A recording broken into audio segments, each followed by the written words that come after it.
CCD Director, Todd Stevens. Thank you folks for joining. Andrea, thank you for setting this all up and emceeing a little bit.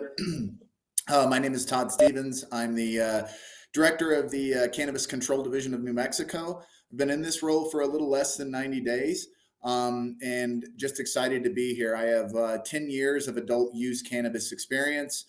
Before that, I was a middle school teacher.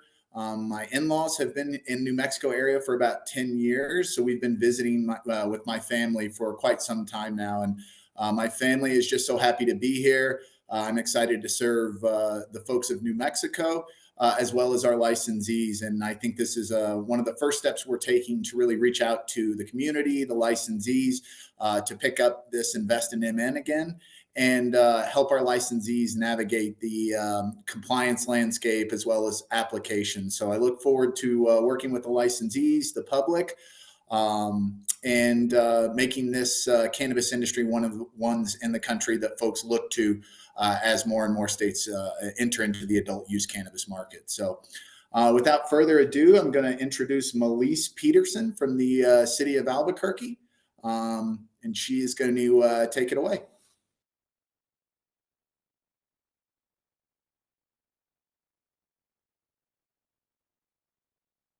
Good morning, everyone.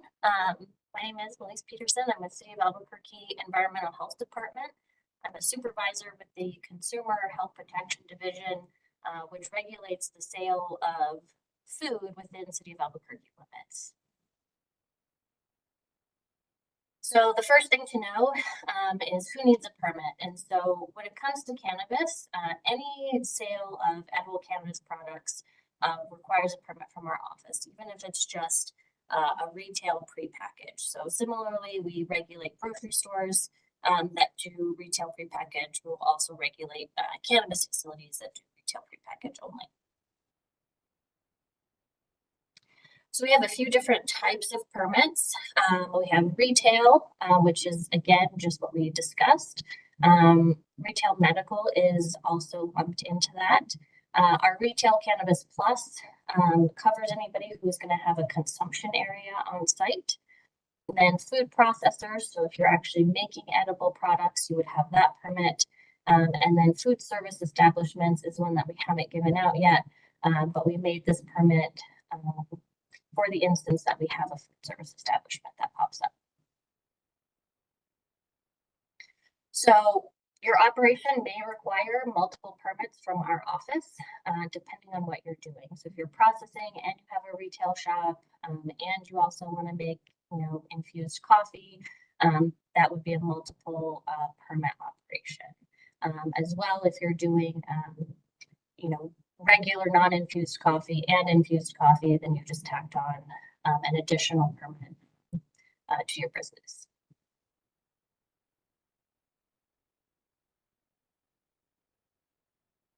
And so when cannabis was legalized, the city of Albuquerque had to update our ordinances. One, to allow cannabis to not be an adulterant in food. And two, the definition of all of our cannabis permits includes the requirement that you have to first be permitted and in compliance with the Cannabis Regulation Act. And so with that, our permitting process is that we require you to submit your New Mexico tax and rev registration form, all of your cannabis permits from New Mexico RLD, and then within the city of Albuquerque, you first have to go through the planning department, which will approve your location. So although Albuquerque does not have a limit on the number of cannabis establishments that can be in the city, there are proximity rules. As can't be too close to a school, too close to a church, or too close to another cannabis facility. And then you'll go again through the planning department for your business registration. And once you have that, then you can come to environmental health for a food permit for your edibles. So again, these are all the things that we need to see as part of your application. We also require that you submit a floor plan of your operation, a menu of every edible that you're going to be providing, We have a health permit application that once you contact us, we send to you. You'll also need an odor control plan if you have on-site consumption, and then some processors will require that as well. If you're doing cannabis and non-cannabis foods, you're going to need a cleaning and sanitization plan. So the other piece of that, and I'll get into in a little bit, is that our ordinance requires certain steps if you're doing both regular food and cannabis infused food. And then you have to pass an inspection with our office and then pay the invoice for your first year fee before you get a permit. So these are what the fees look like. Your first year fee here for retail cannabis is $100, and then all of our subsequent fees are based on your gross food sales. So for retail, that could be anywhere from $100 to $400, and then for processors and food service establishments, anywhere from $200 to $400. And so then you'll notice that these processor and food service first year fees reflect that same range. And so here we'll get into that cleaning and sanitization plan. We wanted to make sure that if you're doing regular food and cannabis infused food, that there was no or limited possibility of cross-contamination, so that if somebody was there and they wanted to order a normal cup of coffee, they were inadvertently getting something that they weren't expecting in that drink. And so basically we're looking at the food code, which states that when you're alternating between like allergens and things like that, you have to clean and sanitize your equipment, or you have to have totally independent equipment for each operation. And so it's up to you to choose which option works better for you. But that would, be reviewed prior to permitting, and we would make sure that we're comfortable with that plan prior to issuing a permit.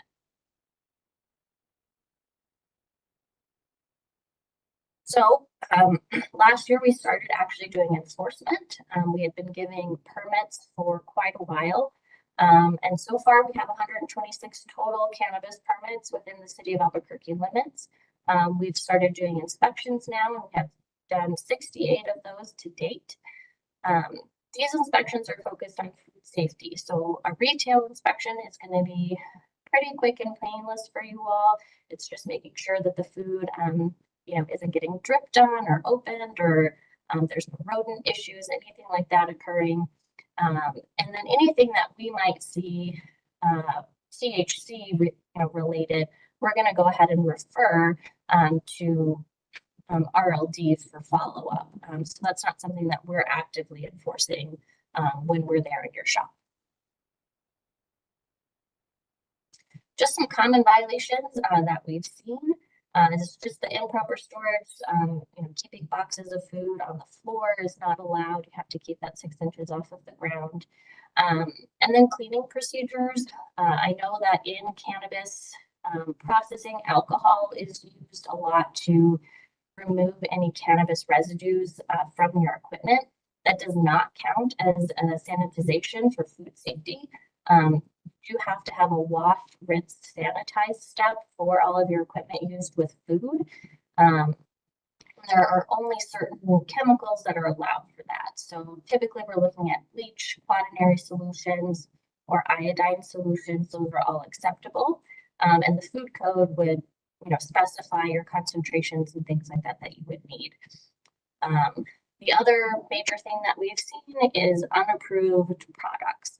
And so basically, you can't infuse like beef jerky. We had a situation where USDA came in and they had to basically embargo and then destroy some beef jerky product because they considered that product adulterated. So just be cautious of that. And if you have questions about your products and what's allowed, you can always contact us and ask. That really sums up our process. Myself will take questions at the end. I'm the supervisor, Louise Peterson, and then your main contact for actually getting a permit application and that process is going to be Angela Zamora, and that's her contact information there. And yes, we'll be here at the end, so if you have any questions from this presentation, if I went too fast or skipped over anything that you're interested in, just put that in the chat and we'll be sure to get you an answer. Thank you. Thank you, Melise. Now I want to introduce Timothy Pitts and Larry Nichols from the city of Las Cruces. Good morning, Larry here. And then I have a few brief notes of introduction, and then Tim will be covering a lot of our procedures and processes that we are involved with here in Las Cruces. Like everyone else here in the state, we took this endeavor on. I guess we're coming up in nearly 2 years now. During that period of time, we've had 127 applications here in Las Cruces. We have 70 that have been issued and that are in operation, 14 that were incomplete submittals, and then we have seven in the inspection stage phase. We've had 9 withdrawals. Just a couple of brief introductory notes, and I'll pass the torch to Tim. Thank you, Larry. Here in the city of Las Cruces, when we adopted our when cannabis was made legal in the state of New Mexico, we adopted rules, and what we were allowed to do is do time, place, and manner restrictions on how you handle your cannabis business. And from our choices, we decided not to introduce very many rules. So for the most part, we expect that you will adhere to CCD rules. If you're adhering to what the CCD, your license gives you, and CCD allows you, we will be generally in agreement.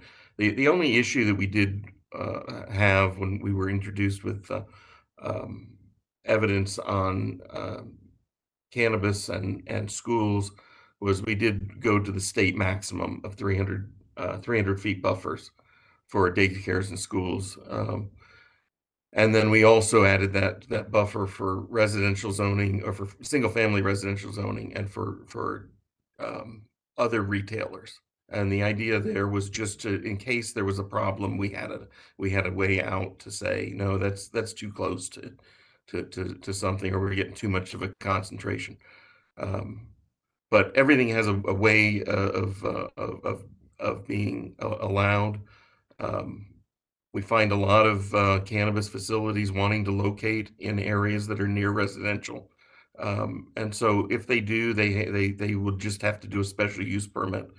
In the cases so far, almost all of them have been granted. The standard there is whether your business is going to cause greater than standard impacts on the neighboring properties.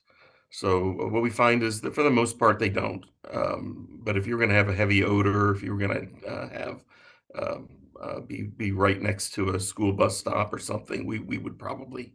But you know what we found is most cannabis retailers, most cannabis producers have no interest in violating those rules. So far we've had a great experience with it. And otherwise, we treat this the same way we treat any other business. So we're going to view you the same way as we view, let's say, a restaurant or a retail store. And I'm going to just go quickly through this one. What we did when we initially adopted our zoning was try to match what the state license types were to our zoning. And I think in retrospect, I would much have preferred to go and just let the state license the way they license, and we handle it our way. But we've got a lot of uses that you can do in a lot of places, and we'll move on from this slide if that's okay. The permits you're going to need if you come to the city of Las Cruces, for the most part, your first place of interaction is going to be here with the community development department. And you're going to need building permits for anything you're working on. We're not going to let you open until you have your certificate of occupancy. We're also going to look for your license, your cannabis license from the CCD. It is in our code that you must be in good standing with CCD in order to open in Las Cruces. The same goes for the environment department. Whatever rules and and standards that apply to your business, you have to be in good standing with them. You have to be in good standing with Tax and Rev. We work very closely with all three of those agencies to make sure that we're not opening businesses that aren't fully compliant with all state regulations. And then you need a business registration locally. When you get your permits, and this is something a lot of people like to come in and do minor changes. And what I want to say to you when you come into a building is very few of your minor changes really are minor. So be prepared that you're going to need permits for what you're doing. If you're making any modifications to a building, we're going to need a building permit for that, and we're going to inspect through the process. Um, we must have compliance with the building code, with the fire code, with the zoning code, with everything else that's in our city, and you need to have a business registration in order to open. And keep in mind, I know people say something like, "Oh, all I'm doing is," and when all I'm doing is moving a door, or all I'm doing is, um, you know, putting in an electronic lock, those are big things.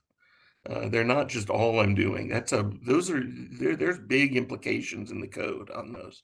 So please, when you come in, talk, and whether you're in Las Cruces or Albuquerque or Sunland Park or wherever, please go in and talk to um, your building department and find out whether what you're doing requires a permit.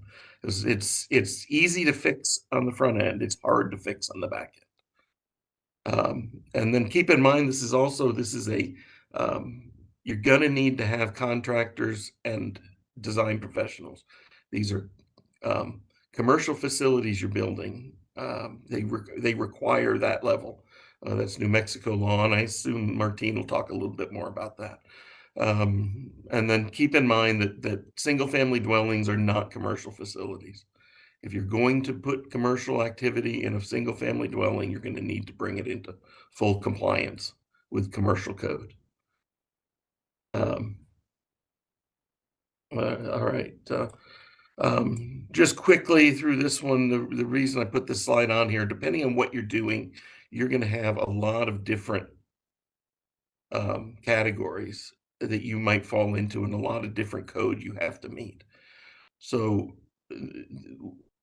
if you're doing let's say you're doing manufacturing, you're going to make something, and you've got some hot plates. Depending on how many hot plates, depending on how many, depending on how your process works, you might be classified in a lot of different ways. And again, I ask you, please come in, talk to us. Let's talk through what you're doing, because what you're doing might require a lot more, and there might be easy ways to stay under levels that don't require you to become a high hazard, for instance. But I'm fine to go on. In uh, the people that apply most of those standards are going to be our fire department. And we have a great fire department here. We have a very good fire prevention program. If you get to meet Jose Leos when you come down to Cruces, you'll find he's very helpful in getting you going.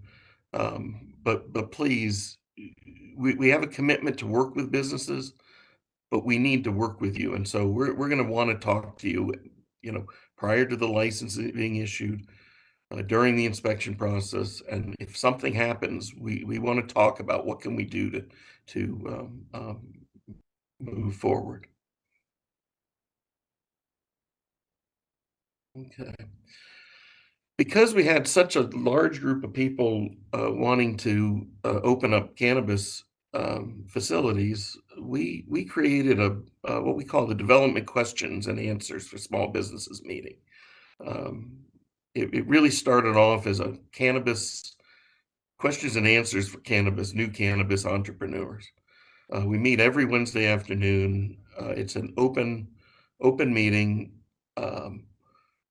And what we do, you come in, you ask questions. You can sit around and we had a lot of people come in and just sit and listen for the first few weeks because they weren't sure what they wanted to do, but they were interested in what other people were asking because it gave them ideas. So we have our building staff there, we have planning staff there, and we have fire staff at that meeting. So we can answer just about any question you have about opening a business in Las Cruces. And our goal when we created this meeting was just to avoid unnecessary delays and problems in the thing.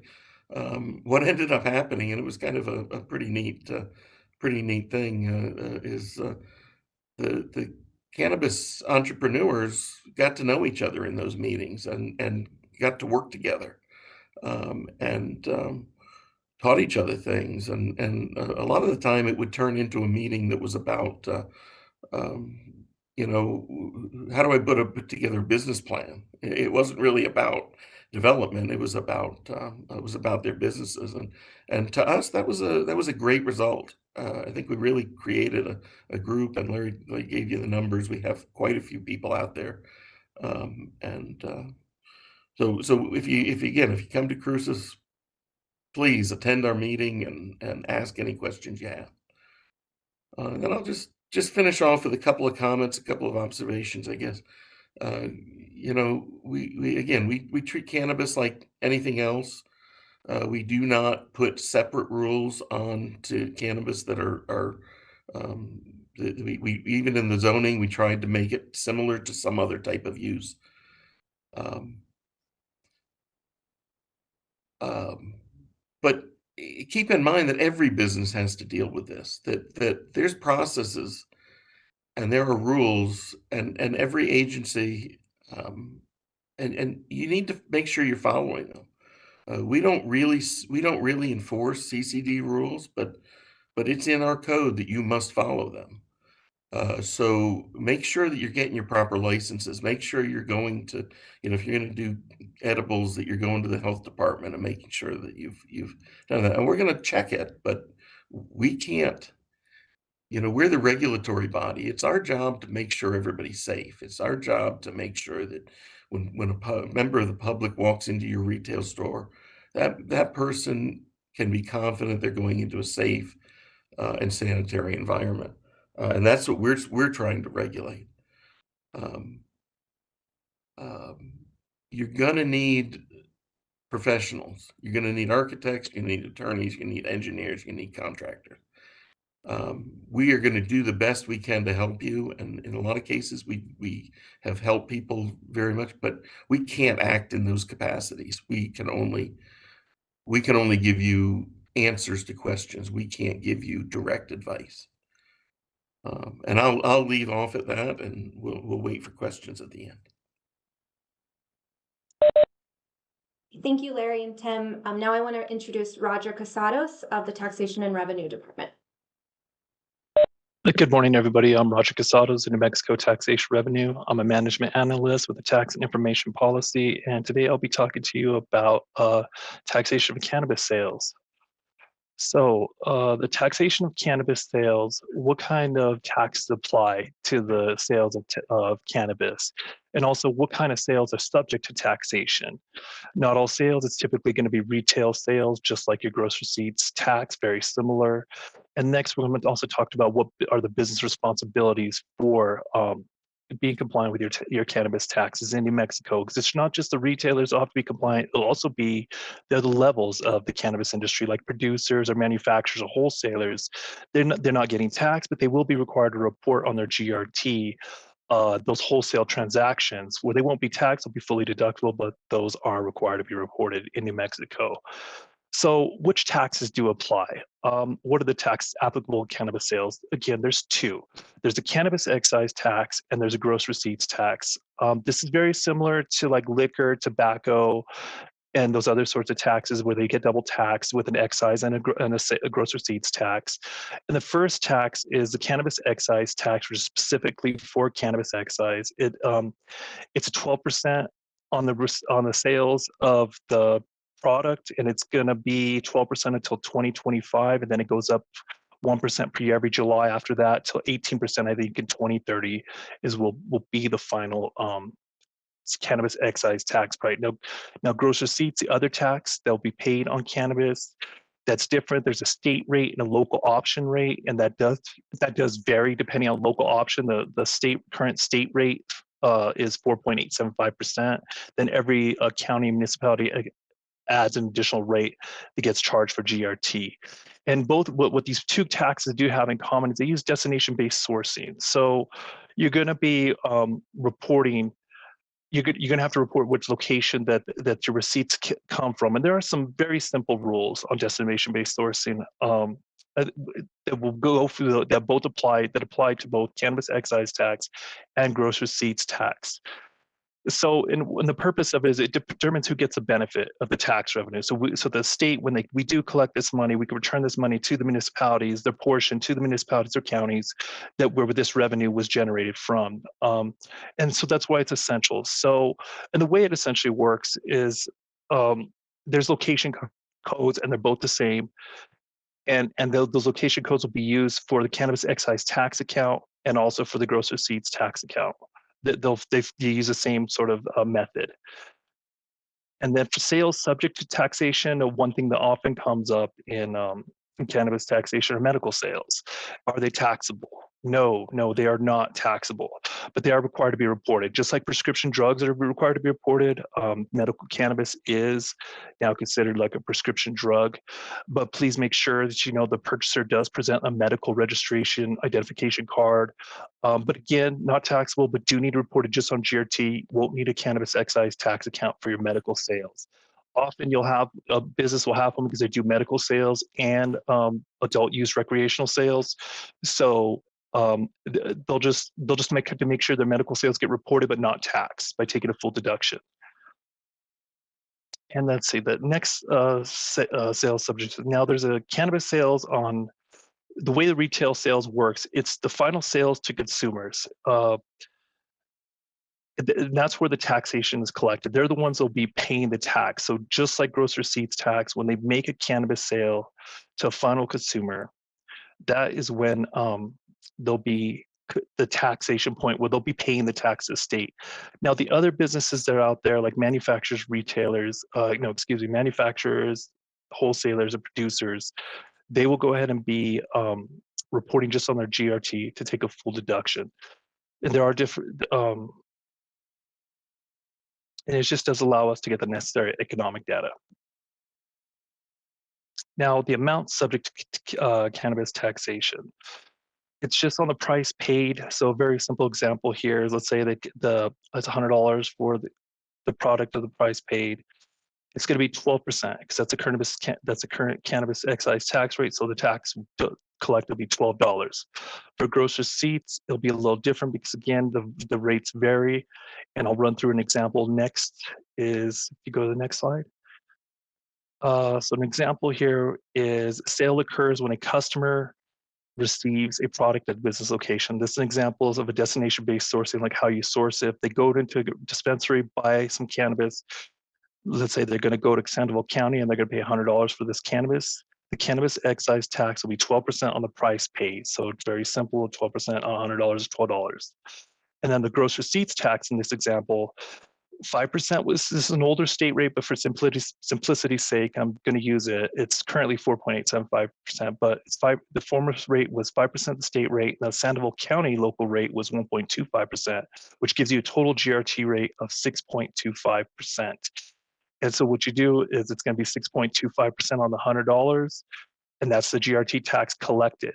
And one thing to emphasize is formerly it used to be where cannabis excise tax had to be included in the tax basis for GRT, but that's no longer the case. It's just now on the final sale price for both taxes, cannabis excise tax and also gross receipts tax.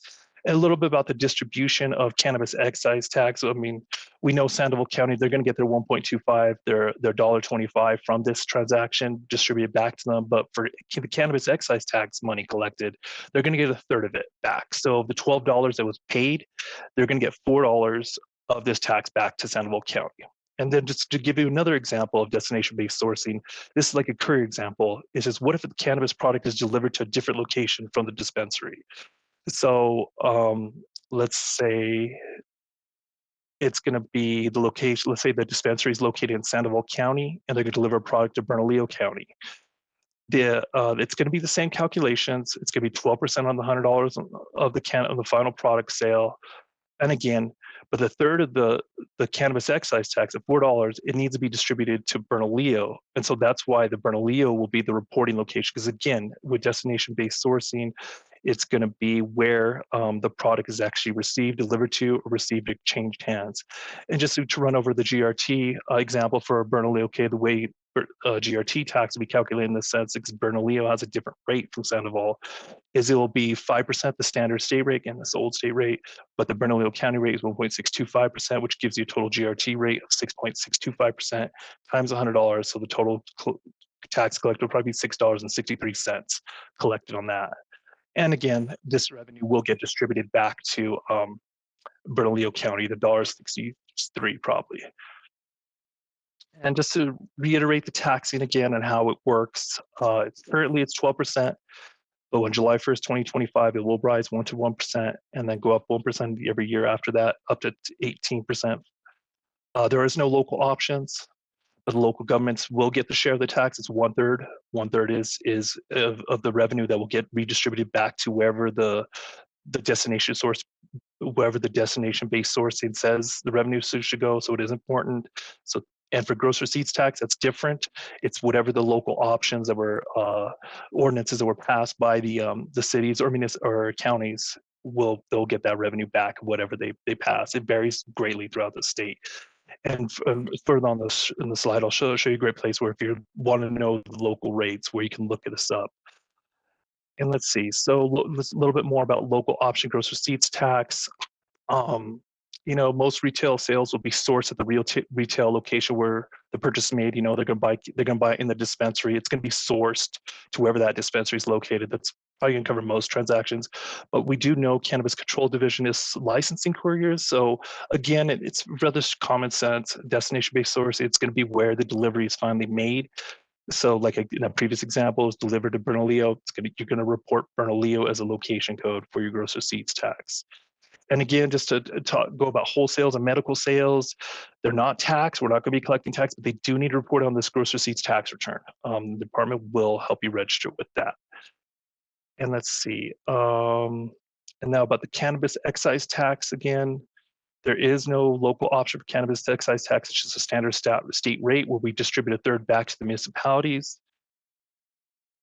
It used to use origin-based sourcing. I want to emphasize that, but we now aligned it with GRT. So they use same location codes used with GRT are now used with cannabis. They follow the same rules. If the sales, destination-based sourcing used for both cannabis excise tax and gross receipts tax. And now to find those location codes, it's a really good website we have at tax.newmexico.gov here. It's a map. You can plug in addresses, zip codes, and it'll tell you what exactly location code that you would be reporting to for your cannabis excise tax account and your GRT tax account. And then the business responsibilities, you will have to register with the department. And to get a cannabis excise tax account, you will have to first be licensed with Cannabis Control Division. We will not, for the retailers that will be actually paying the tax, you won't get a cannabis excise tax account unless you have a retailer authorized license from Cannabis Control Division. And pretty much the way the tax is going to be for both of them is going to be a monthly tax. So the 25th day. So to pay, like, let's say October tax, it'd be due November 25th and so forth. So it's the 25th day of the following month. And it's a monthly reporting base period for the taxes for both GRT and cannabis for the businesses that do have to pay it. Again, tax compliance, as you've heard before, you do have to be tax compliant to get your licenses renewed with RLD. And tax and rev, we do have processes to help you get to get you into compliance. And last, if you need any further questions or have anything else, please email us at policy.office.tax.nm.gov. Thank you. Thank you, Roger. Up next is Martine Romero from the New Mexico Construction Industries Division. Thank you, Andrea. and Director Stevens for the opportunity to present today. So we'll go ahead and get started with the first slide. So does New Mexico have a building code? Of course, the answer would be yes. And you could, access a lot of this information on our website, which is listed on there under rules, laws, and building codes. Right now, currently, we're under the 21 Commercial Building Code. We just did this this year, so that code has been adopted, and that's a code that will have to be followed. Currently, we're under the 2018 Commercial Energy Conservation Code. But I anticipate this changing in the new year, where we're going to be updating to the 21 Energy Conservation Code as well also, so we'll be in line with all our codes. Right now, we also have the 21 existing building code, which deals specifically with existing buildings when there's modifications, and again, it's based on level of alteration, 1, 2, or 3, and is what will determine the scope of work and what has to be done to that particular building. Right now, we also have the 21 plumbing code, the 21 mechanical code, and right now we have the 2020 electric code, and this just went into effect as well also. So, this is being enforced. So any drawings, anything that are submitted, it has to be done under the 2020 electric code.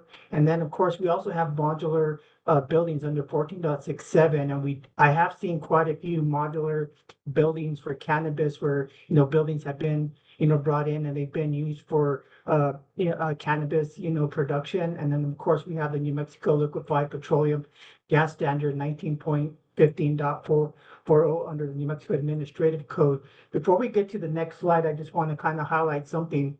Oftentimes I get a lot of questions. Well, the local AHJ, they're not following the minimum code requirements. They're asking me to go beyond some of those requirements.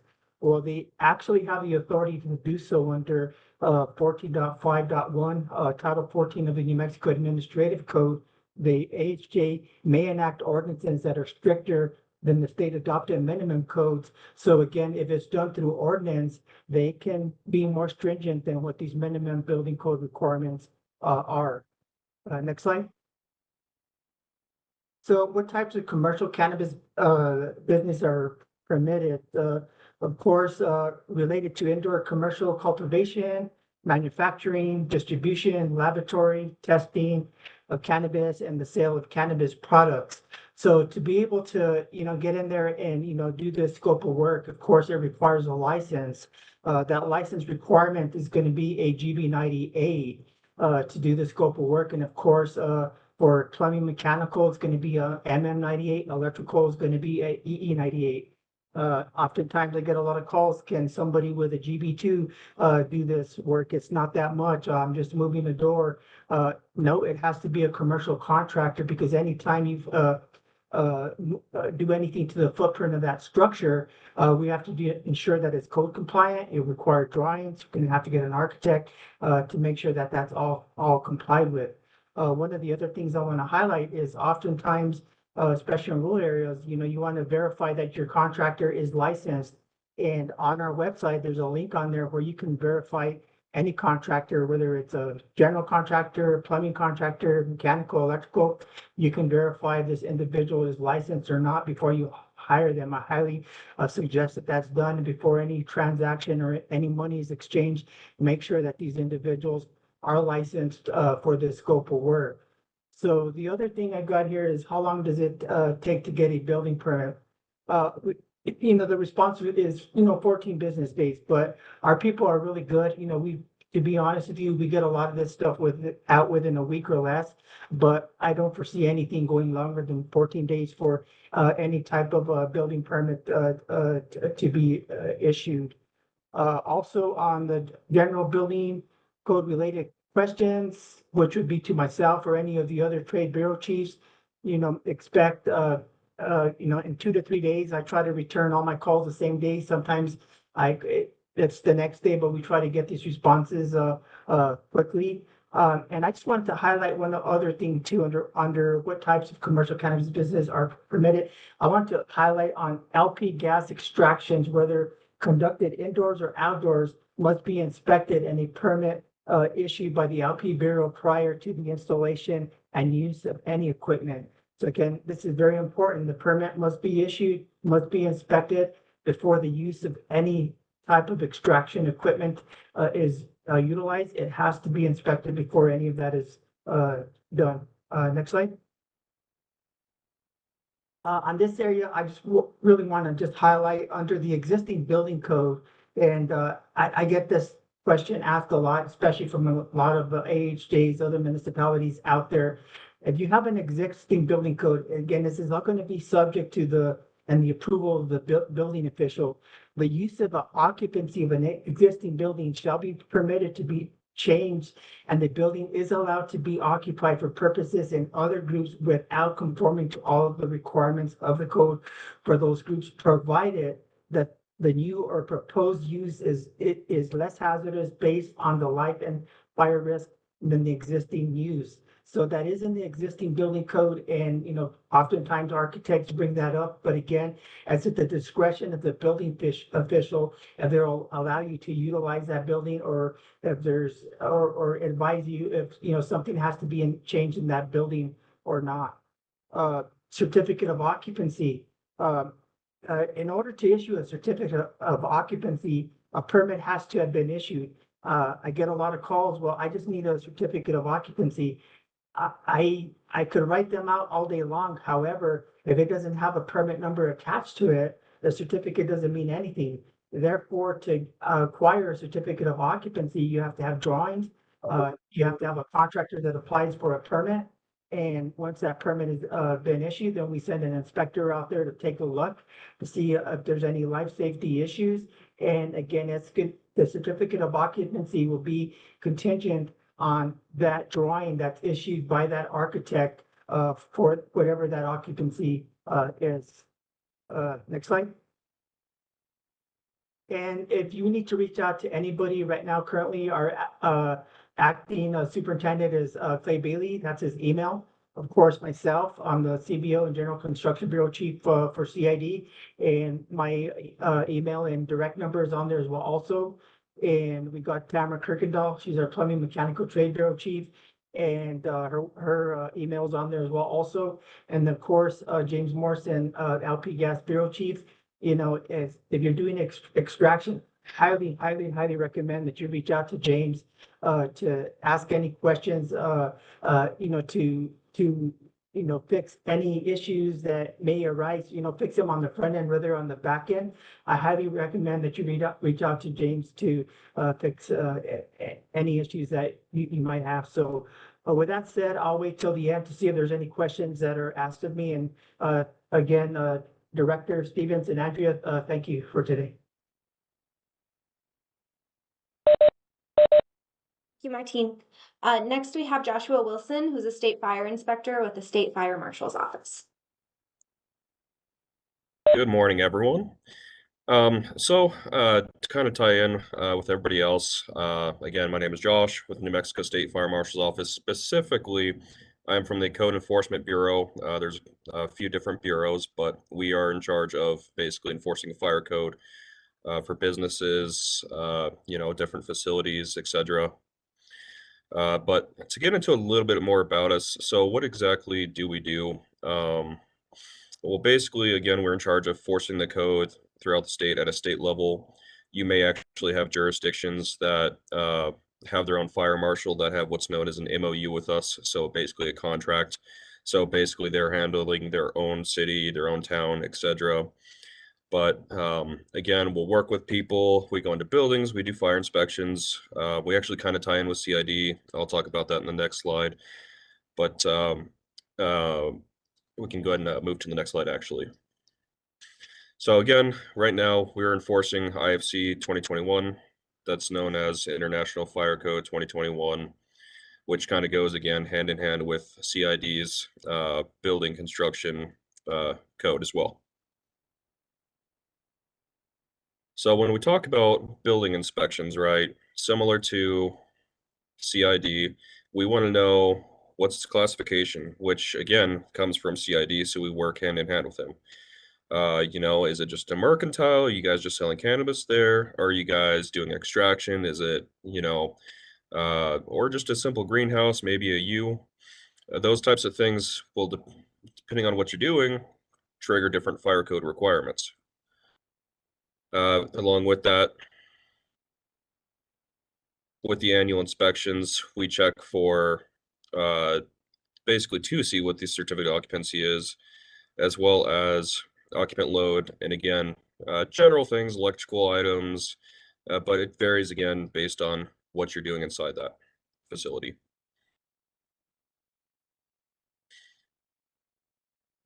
So one of the main things I also wanted to talk about is not necessarily just code, but the standards that, are part of code. The code is basically the law, whereas NFPA standards tell you how to do something, right? So depending on your facility, you may have to have a fire alarm, you may have to have a fire sprinkler system, which go back to the code, but standards tell you how it's supposed to be installed. And to kind of echo a couple of the other presenters, Tim, I actually agree with again, check with your contractors, make sure you guys get contractors, they know what they're doing, they're licensed. That way, if you guys have any issues, you can bring it up with them and it doesn't cost you more money when we show up and say, oh, our number one goal is to try to work with people ahead of time. That way, when we come in, we don't have so many issues. Obviously, we don't like costing people money. The other thing that we try to do as well while we are actually doing a fire inspection is actually educate people. One of our main goals is education with code enforcement. One of the things I tell people all the time is, well, how can I have an expectation for you if you don't know? So I try to work with people, answer any questions, etc. But of course, the main topic is why are we here today? And that's, of course, cannabis. I put this simple map together, just kind of a plot point of the various facilities throughout the state. Again, some local places have their own MOU with us, meaning that they do their own inspections. But as a state fire marshal's office, we are just all over the entire state. As you can see, you go down south all the way Las Cruces, or all the way up top, Angel Fire, Taos. I mean, it's just everywhere. So, and again, we go back and look at cannabis industry. What are we looking for? Obviously, I think we all know our licenses, but it depends on, again, the type of license, what we're doing inside that may tweak our fire inspection. If you're selling just, cannabis at a dispensary, there's not going to be much. We may be looking for egress, advanced security, right? Again, contractors come out, install things, just make sure that they're installed correctly. You go through fire code, building code. Or you may get to electrical issues with a production site that has indoor grow, or probably one of the main focuses of fire code at this point would be manufacturing with solvents. Solvents in particular are a bit of an issue. They're an enhanced hazard, which is why fire code has kind of separately addressed that. As we probably all know, we've actually had several incidents in New Mexico and throughout the United States, which is why fire code has unfortunately had to address it a little bit more specifically. But of course, when we talk about this, we are talking about the class 4 manufacturing licenses that, again, deal with solvents, CO2, things that are going to be hazardous, pressure hazards, flammability. So again, what do we look at? Well, again, if it's flammable, is it butane? Is it propane? Is it CO2? The use of these things, how much is there? For flammable class 1B liquid, you should only have 120 gallons unless you have a sprinkler system or flammable storage cabinets. So we take a look at items like that, see how much you have, making sure that, we're not over the quantity of flammable liquids or something that you should have. But we also look at other things. When it comes to actually cannabis manufacturing now, a lot of people are maxing out those hazardous limits. They're not using their equipment as it's supposed to be used, or really they don't have any SOPs or training. So the good news with that is, again, fire code recognizes that it's becoming an issue. So what are we doing about it? You have several different people involved at this point, right? We've talked about locals, we've talked about CID as far as their permits with butane, propane, that kind of thing. And of course, CCD has their own NMAC regulations concerning closed loop systems. So with fire code, there's a specific chapter known as Chapter 39 that deals with extraction of solvents and CO2. Bottom line with this is the system, if it's solvent use or CO2, it needs to be approved. And it's depending on, again, what you're doing. If it's alcohol extraction, there's some things, but for example, again, you're doing propane, butane. We're looking for things like gas detection. Is it got ventilation? Is it separate from the rest of the building? And again, you're gonna have to work with your contractors and CID for other parts of this as well. The other major thing with this is Chapter 39 is going to be retroactive. So if you currently have an extraction system installed, you will have to comply with basically getting your equipment approved through a third-party engineer. For example, I took this picture a while back. We try to be safe, right? That's my job. If you look here, it's a little blurry, but right on here, this was some of the extraction equipment being used at the facility. Well, it says it hasn't even been tested for flammable liquids. So again, we're having people use things that, are they rated? No. So when we are doing extraction or, really any type of use for even production facilities and all that, is the equipment rated for what you are doing and where it's at? Ventilation hoods, pumps, are you using a normal pump? Is it explosion proof? Your refrigerators or freezers, is it actually made to handle solvent, gas, etc.? Going back a little bit and talking about the approval process. Again, like I said, these extraction systems are going to have to go through a third-party engineer. Well, this is it's kind of a simplistic process flow diagram, right? We'll need a technical review of the equipment, get submitted to our office. We review it and say, okay. And before you actually install that equipment, you have to get okay. Install it, then you have to have that third party that actually reviewed that equipment come on site, make sure it's installed correctly. They submit a field inspection report saying, hey, yeah, it meets all the good engineering practices, it's safe for use. We approve it, and then you can start operating. And again, that's not just solvents, but it's CO2 as well. A lot of times people don't understand that there's a pressure risk with dealing with CO2 or other extraction types, right? The last thing you want is basically to have equipment blow up in your face. Some equipment is actually considered boilers. So at that point, it actually has to be rated by a different labs as well. So otherwise, that is a little bit of what we do. If you have any questions, please feel free to email me or just stay on at the end. There's also a couple links here as far as further information on the processing and extraction packet and link for our website. Thank you, Joshua. Now I have John Romero with the Water Resource Allocation Program, Office of the State Engineer.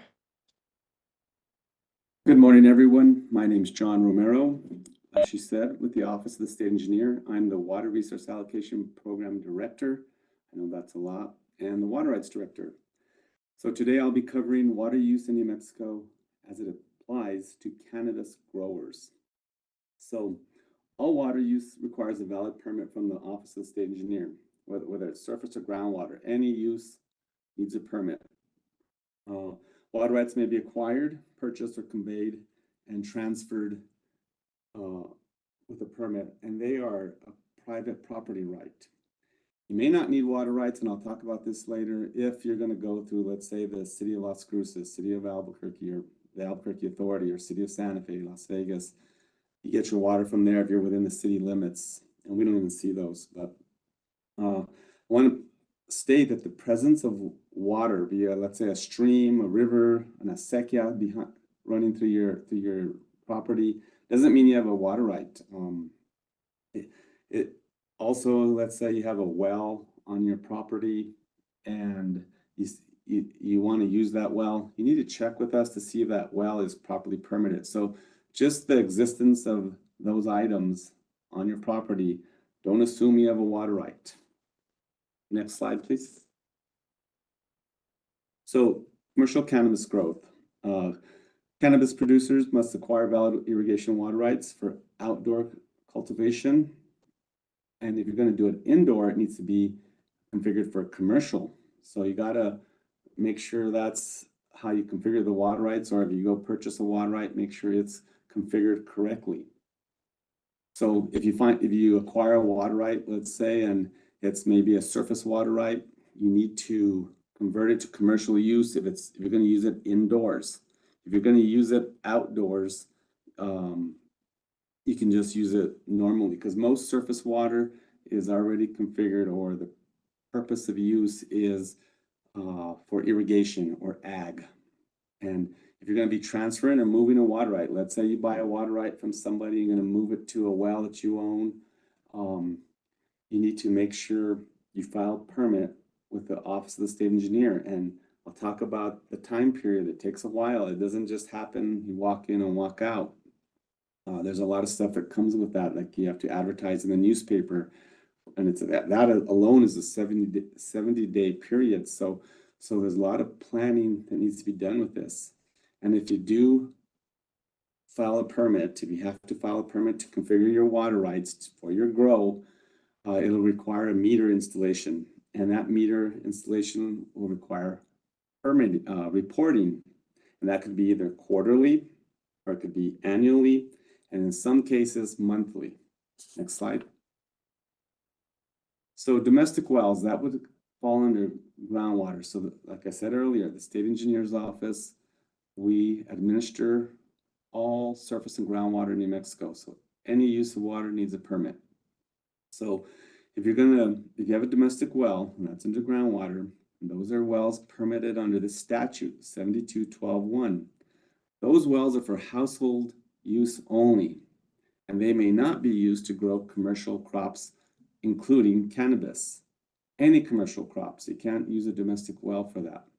And we're seeing a lot of that happen throughout the state, and it's illegal. And when we find out about it, we have to take legal action. So I want to stress that you cannot use a domestic well for growing cannabis.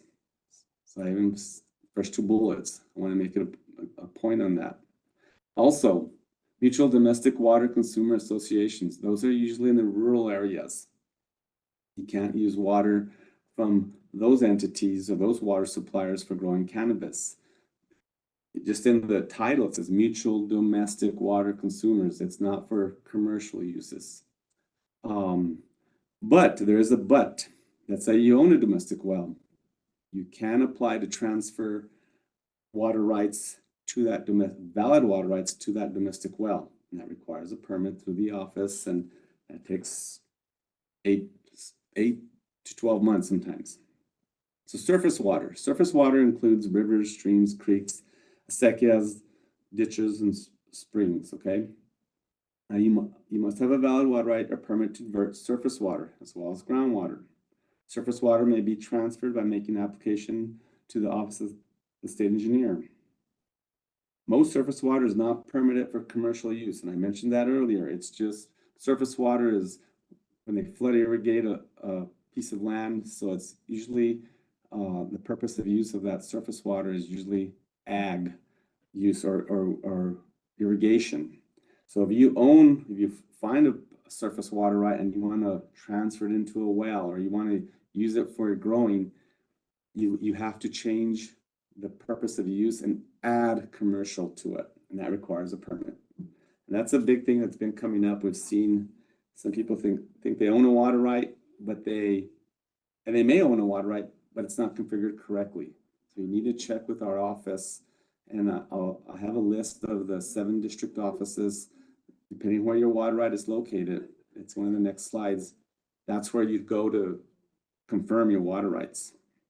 So if you're going to buy or sell a water right, all water rights are transferable or transferred via warranty deed, and what's called a change of ownership form with our office. So you may buy it from somebody, but you still have to change that ownership into your name. You can't just buy it and think, well, it's done. You got to come to our office and put it into your name, and then maybe file the permit to reconfigure it correctly for your use.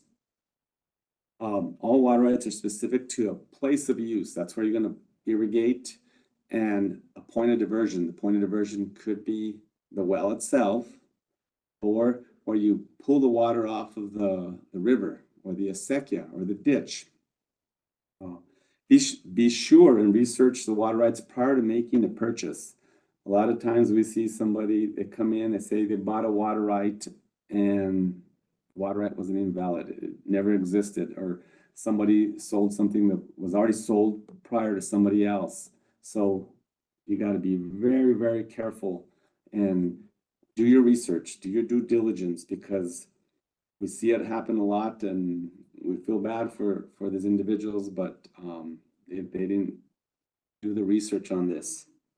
So not all claims to water are valid. I keep stressing that. So you got to be very careful. Next slide.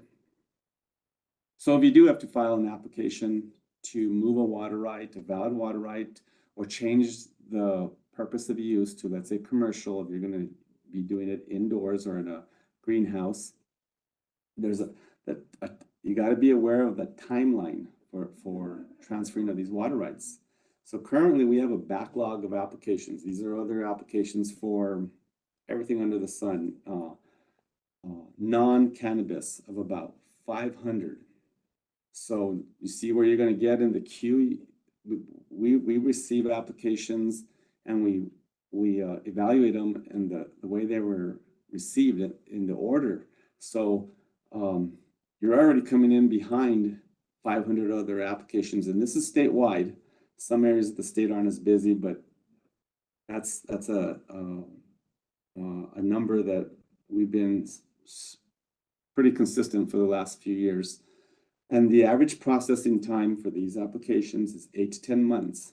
And that's if you don't get a protest. If you get a protest, somebody protests, they see it in the newspaper and they protest it for whatever reason, that could be a 2-year process. So file your application right away. Don't wait, and file it correctly. Next. So what if you're not gonna, you don't need to file an application. You're within the city limits of some city and you're gonna just hook up to, you have a tap and you're gonna, or a connection, and you're gonna use their water rights. Well, you can purchase water from them, City of Albuquerque, the Albuquerque Authority. Usually their water rights are already configured for commercial, irrigation, municipal, everything. So you can use their water, and that's city water. The Office of the State Engineer doesn't even see those. So all you need to do is, you can assume that a city has valid water rights. Most municipalities, in fact, all municipalities have valid water rights. If you plan on hauling water for your grow, be sure to check if that company or entity has valid water rights. Get it in writing. Check with the Office of the State Engineer. That's probably the best thing you can do. We don't recommend hauling water. It causes a lot of issues. We're running into a lot of issues where we see somebody hauling water from some entity, and that entity doesn't even know that they're supposed to be providing water. Lots of issues with this. I don't think it's a good business practice to rely on hauling water for your grow, because what if it ends sometime? I'd rather get a valid water right. Next slide, please. So the district offices, depending on where you're at in the state, and here's the list of our 7 district offices. There's one in Albuquerque, that's District 1. District 2 is Roswell. District 3, Deming. District 4, Las Cruces. District 5, Aztec, up in the Farmington area. District 6, Santa Fe. And District 7, Cimarron. So we cover pretty much all the state. And depending where your water right is or where you're going to do your grow, that's where you'd go to that district office to research your water rights or file your application, change of ownership, whatever. The RLD CCD extension form for water rights review. Please complete the extension form with all supporting documentation attached. We see a lot of times where they'll submit something and the supporting documentation isn't with the extension form. We need original copies. Everything should be signed. We see a lot of things come in and they're not signed. We see a lot of pictures. We need printable PDFs. Pictures, sometimes they're not clear and they're hard for us to see, well, where is this water right? Or it's a picture of a form, it's an old form and it's real blurry. So we need PDFs. And all forms submitted with missing information, you know, signatures missing, will be sent back, and that just causes a delay. And we're seeing a lot of that happen where incomplete materials sent to us and we have to send it back. So get it in correctly. If you have questions, I'll be here at the end of this presentation, but you can go to our website and there's a frequently asked questions that might answer a lot of your questions, or you can send questions to our webmaster as well. So, but I'll be here to answer any questions at the end of this. So thank you and good luck. Thank you, John. Up next is Jonathan Gerhardt and Chelsea Porter from the Environment Department, Cannabis and Hemp Bureau. Morning, everyone. Hope everyone's doing well. I think all of the speakers have taken all of my points I need to make. So thanks, everyone. Makes my job kind of easy. I'm the Bureau Chief for the Cannabis and Hemp Bureau within the New Mexico Environment Department. And so I have a really brief presentation that I wanted to share. Like I said, most people have covered a lot of what you'd like to hear this morning. But the first thing I'd like to show you is just an overview of how something we have on our website of just the cannabis manufacturing overview.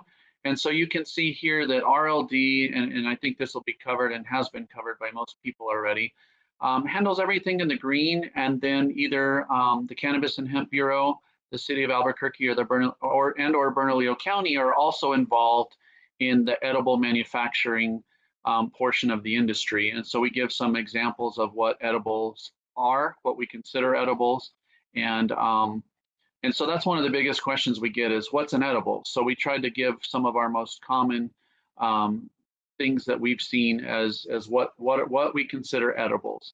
I think it's been covered a little bit already, but our jurisdictional boundaries, the Cannabis and Hemp Bureau covers everything in the state outside of the City of Albuquerque and Bernalillo County.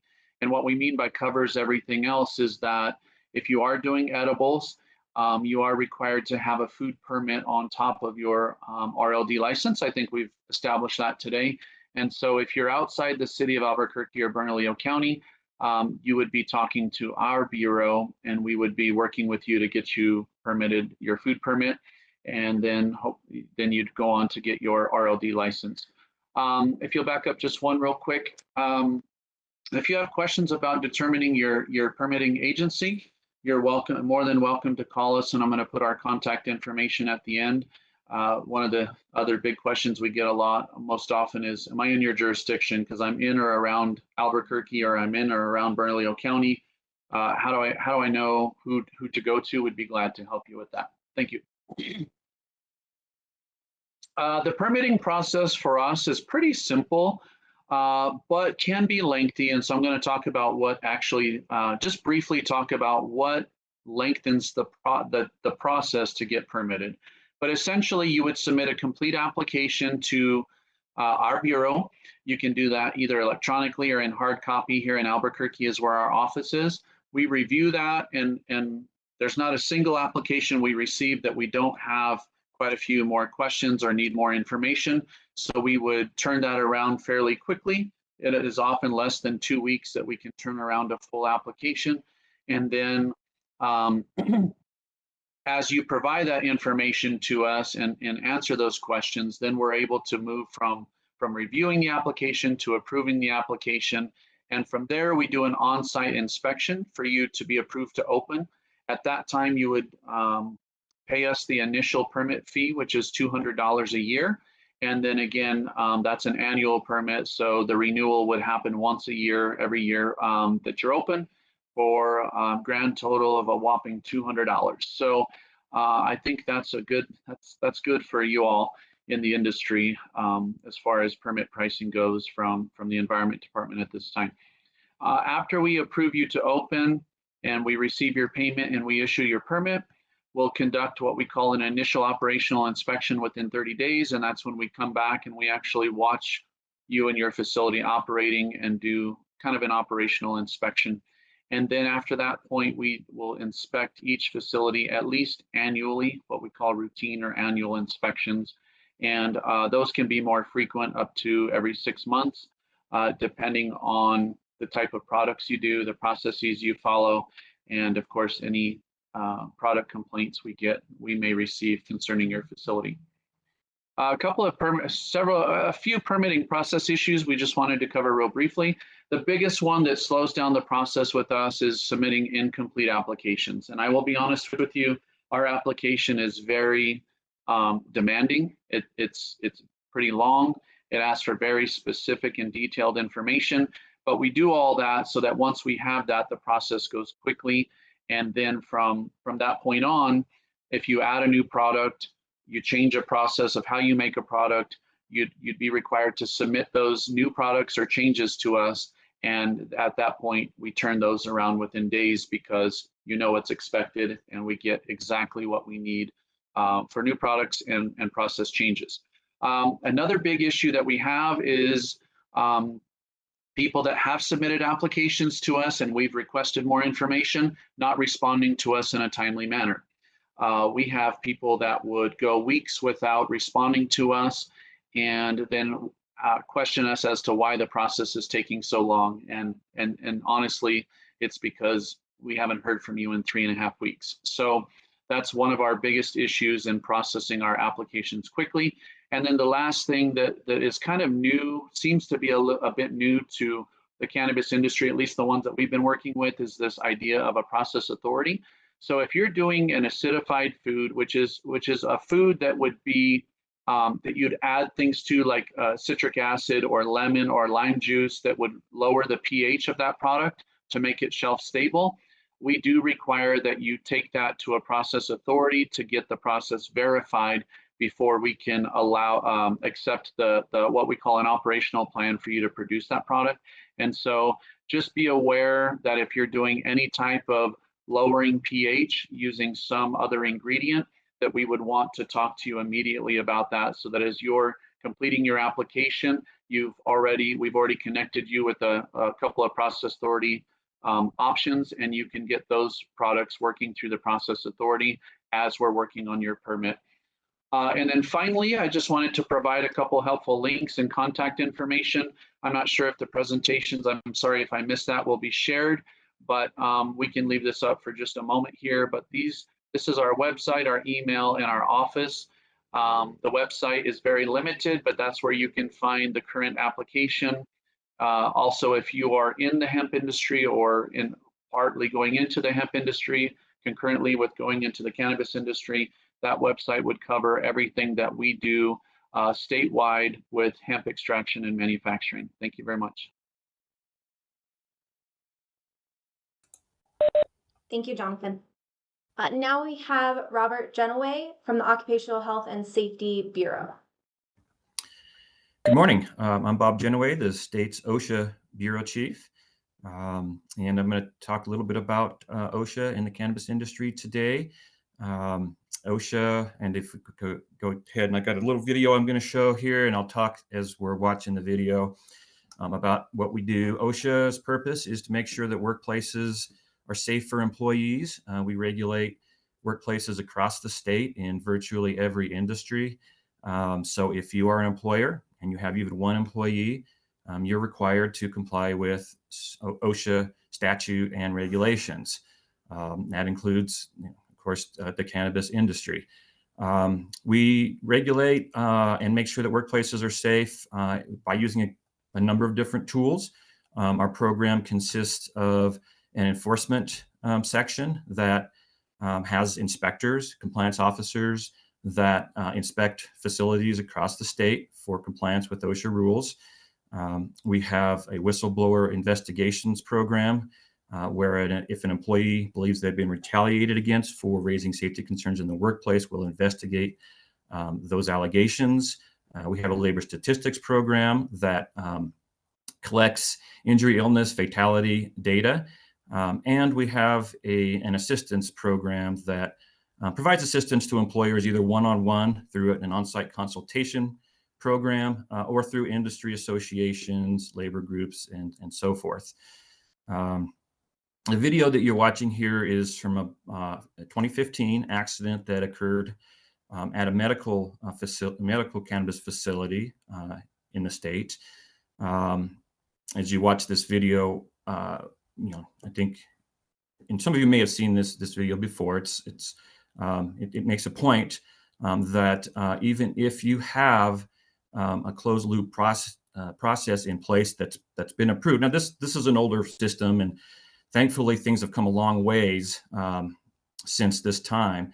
But a reminder is that I think everybody needs to keep in mind is that even if you have a system that's been approved, that is installed correctly, it's very easy for without proper training and oversight of your workforce for upsets in the system to happen. So in the case of this accident, what we had was what was intended to be a closed loop system.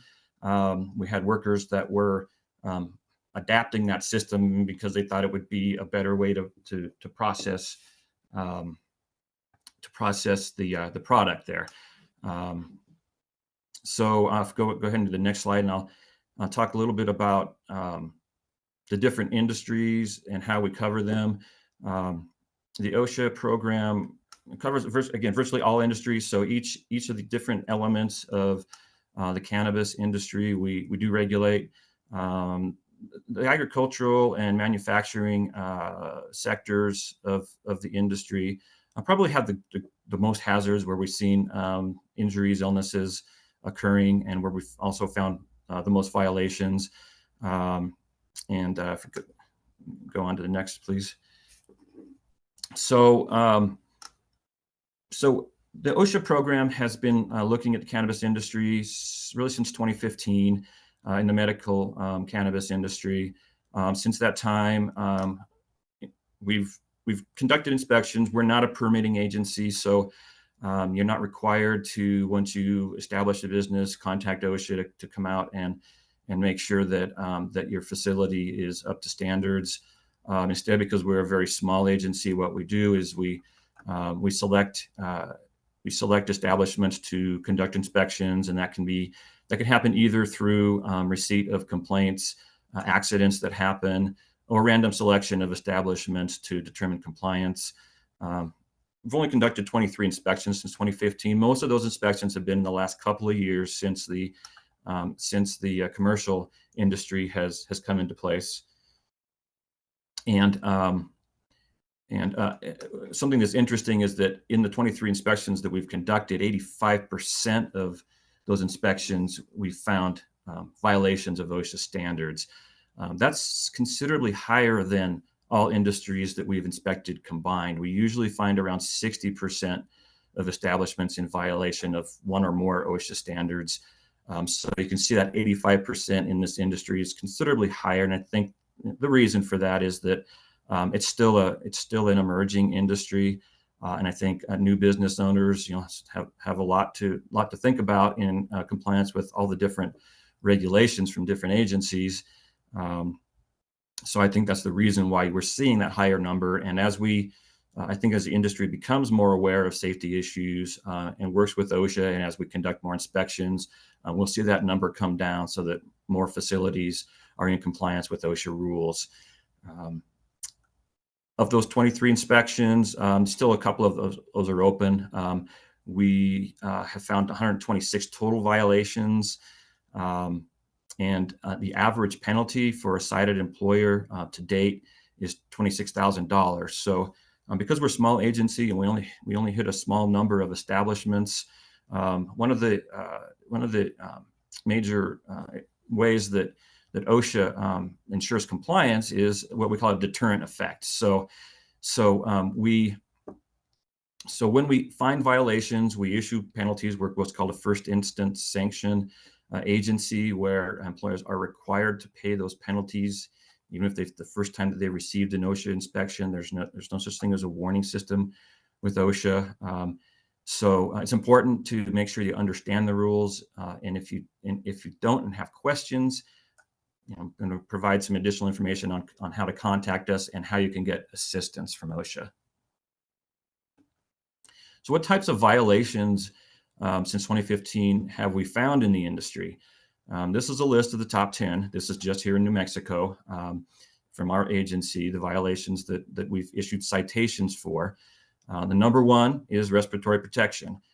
This is where we've found employers requiring employees to use respirators, probably for good reason, but without understanding the rules that are required when you're going to use respirators, including how to properly assess what the respiratory hazard is, making sure you're using the right respiratory equipment for the hazard, medically evaluating employees to make sure that they can wear a respirator, fit testing the employee, training. There's a lot of requirements if you're going to use respirators. What we would prefer an employer to do before choosing to use respirators is to evaluate and determine whether you can remove the respiratory hazard through ventilation or some other engineering control. It's sort of a hierarchy of controls we talk about in OSHA, where you don't want to put people in personal protective equipment like respirators as your first line of defense. You want to, because then you rely upon the human factor, employees using things incorrectly and so forth. Better to first try and engineer the problem away. If you look at the number 1, number 2, and then go down to number 8 violations here, all of those violations relate to chemical exposures in the workplace. And that's, if you add those up, that's 63 violations of the total of 126 you saw from the prior slide. So fully half of all violations we're finding are related to chemical exposures. The number 2, chemical hazard communication. An employer is required to put in place a written program to ensure that chemicals coming into the workplace are properly labeled, have safety data sheets, employees are trained on use and recognition of symptoms of exposure to those chemicals, proper storage, and things like that.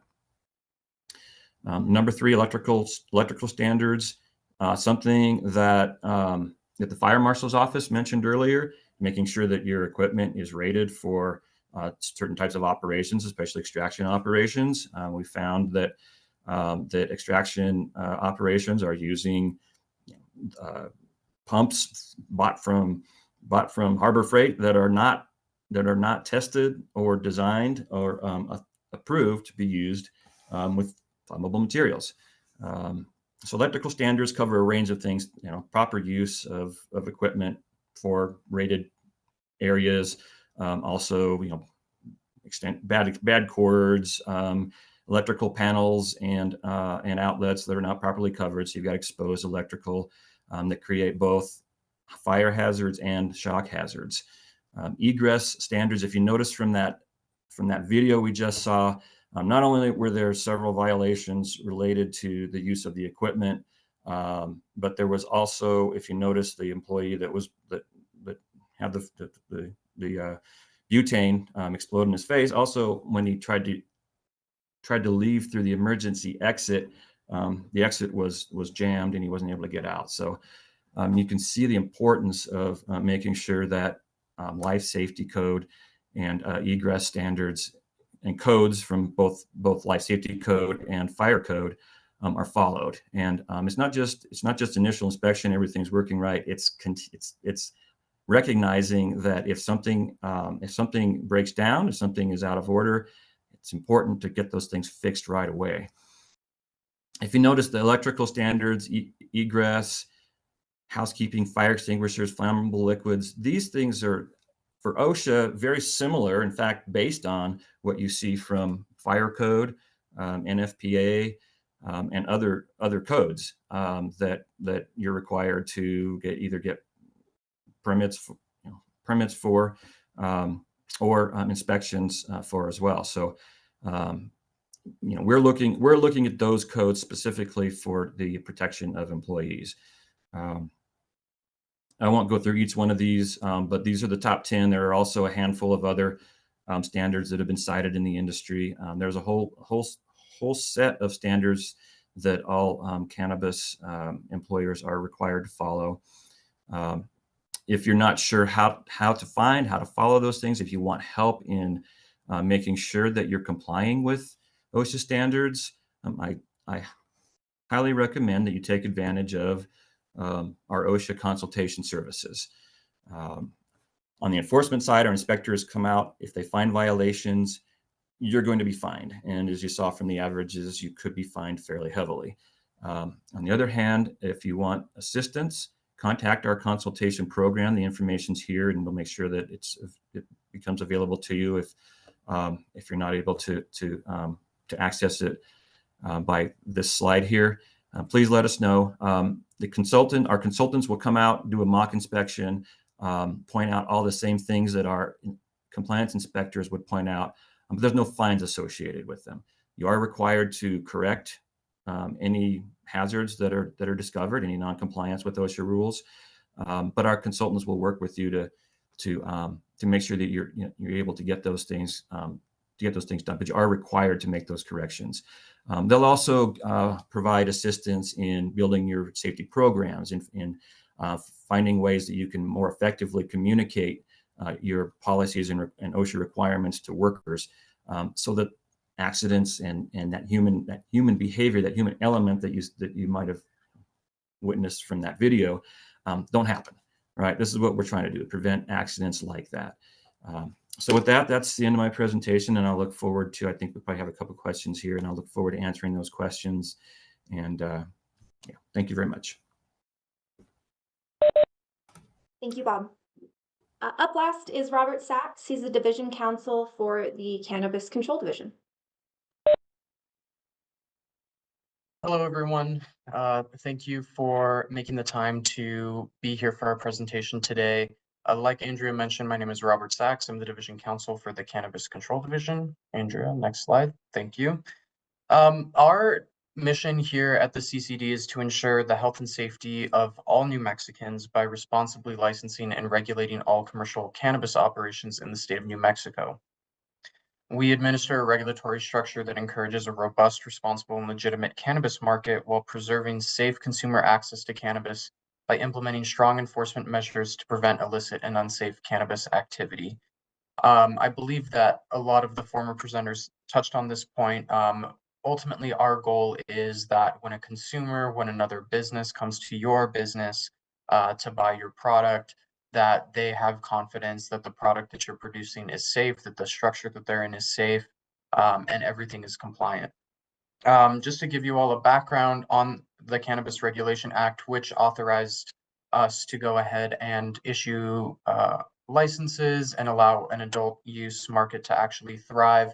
The bill was passed in March of 2021, and it became effective June 29th of 2021. Very shortly thereafter, we put out rules for cannabis producers, those who grow, and we started processing licenses for those by January 1st of 2022. Actually, the remainder of the rules were effective, and we have been processing licenses ever since. On April 1st, retail sales began, and to date, we, as a collective state, have sold approximately $818,877,044.75 in cannabis sales. That includes both adult use and medical sales. We have several different license types: producers, those who grow cannabis; manufacturer, those who take cannabis product, the raw plant material, and turn it into extracts, distillates. One thing to note as well, if you are looking to package and label cannabis products, you also need a manufacturer license. So I know that some retailers like to do deli style in their store. If you will be doing that, you will also need a manufacturer license, because you will be packaging raw cannabis into an actual finished product package. So that's something to keep in mind. Also, on the production side of things, if you will be packaging for final consumers, you'll also need a manufacturer license. That's just something to keep in mind. Retailer are those licensees who sell directly to consumers, so that can be qualified patients or medical patients or adult use consumers. Couriers are those who transport cannabis to consumers. So this is not business to business transportation. This is business to consumer transportation. And so a courier will take cannabis or cannabis product from a retail establishment and deliver it directly to a person who bought it.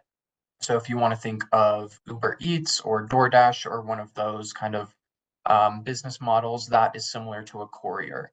All other license types have transportation, business to business transportation built in. So if you're a producer, manufacturer, or retailer, you can actually, without getting an additional license, transport cannabis to another business. If you are going to be, again, transporting it to a consumer, you need a courier license. A vertically integrated cannabis establishment license combines producer, manufacturer, retail, and courier activities into one license. So if you do all four of those activities, or even more than two or three, you may want to look into a vertically integrated cannabis establishment just for cost savings purposes, and it makes it easier as well to have everything consolidated. Though we've seen people, structure their licenses as works best for their businesses. A producer micro business is essentially the same. It allows you to grow cannabis plants. You have a reduction in your licensing fees. You do not pay a plant count fee at all, versus a producer will pay $5 for every mature cannabis plant they will have for their maximum plant count, is what we call it. The producer micro business does not have to pay that fee, so there's a significant saving on that end. The caveat to that is that you can only grow a maximum of 200 plants, and your production site can be limited to only one premise. So that's something to keep in mind. The integrated cannabis micro business license is similar to the vertically integrated cannabis establishment license in that you have multiple activities that you can conduct under the same license. So production activities, manufacture activities, retail activities, and courier activities. It has the same restrictions as the producer micro business does as it relates to the producer function. So if you have the integrated cannabis micro business license and you want to produce under that license, you can only grow up to 200 plants max. And you do have a premise limitation as well. You can only have one premise per function of production, manufacture, and retail. So, for example, you cannot have two retail stores, three retail stores. You would have to start looking into a vertically integrated cannabis establishment. The purpose of the producer micro business and integrated cannabis micro business is to give kind of smaller operations a foot in the door, a reduction in some of those licensing fees that could potentially be a barrier to entry. So if you're looking to start on the smaller side of things and then grow into either the producer or vertically integrated cannabis establishment licenses, those are two licenses to look into. We also have a cannabis testing laboratory. Oh, sorry about that. Just a couple more. Cannabis testing laboratory, which tests cannabis products for safety. It tests them for potency, make sure that there's no contaminants on there. We also have a cannabis research laboratory license. So if any of you all are interested in conducting medical or commercial research on cannabis to see potentially uses for those in either the medical or commercial fields, we do offer a license on that. And then lastly, we have a cannabis consumption area license, which allows for the public consumption of cannabis specifically at that spot.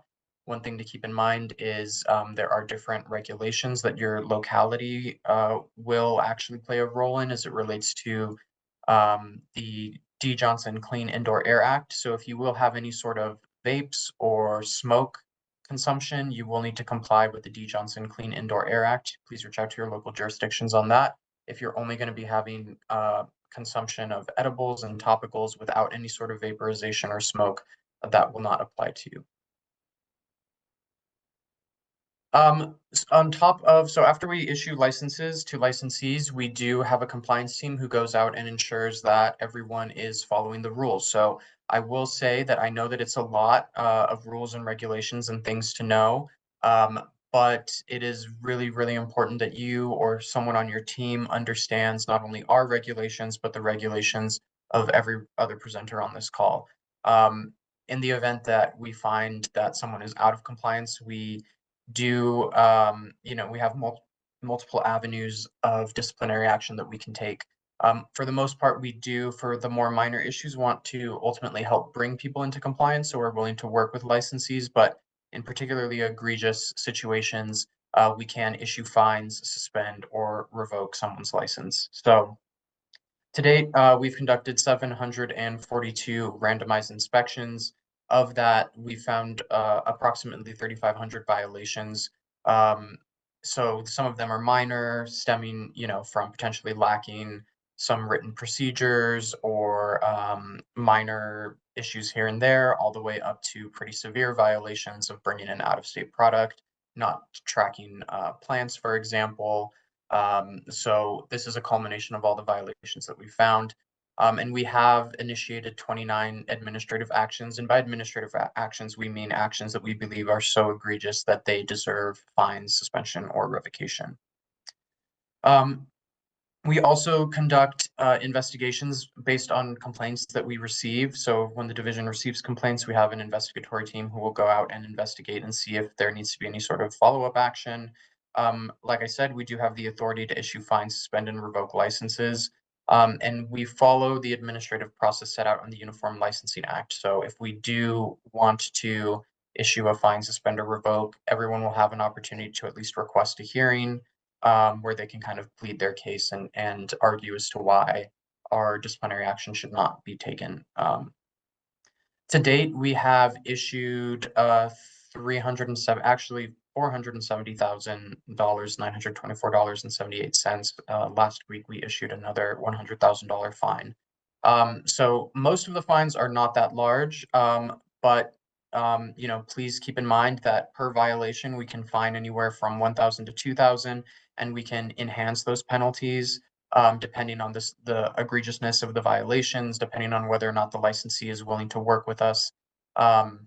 So that is something to keep in mind. And licenses revoked to date, actually, that went up as well. Last week, we're at 4 licenses revoked to date. Some things to keep in mind, and I'll try and wrap it up here quickly. Things that we are prioritizing as a division that we find very severe and will take immediate action and will move to fine, suspend, or revoke. Unregulated cannabis.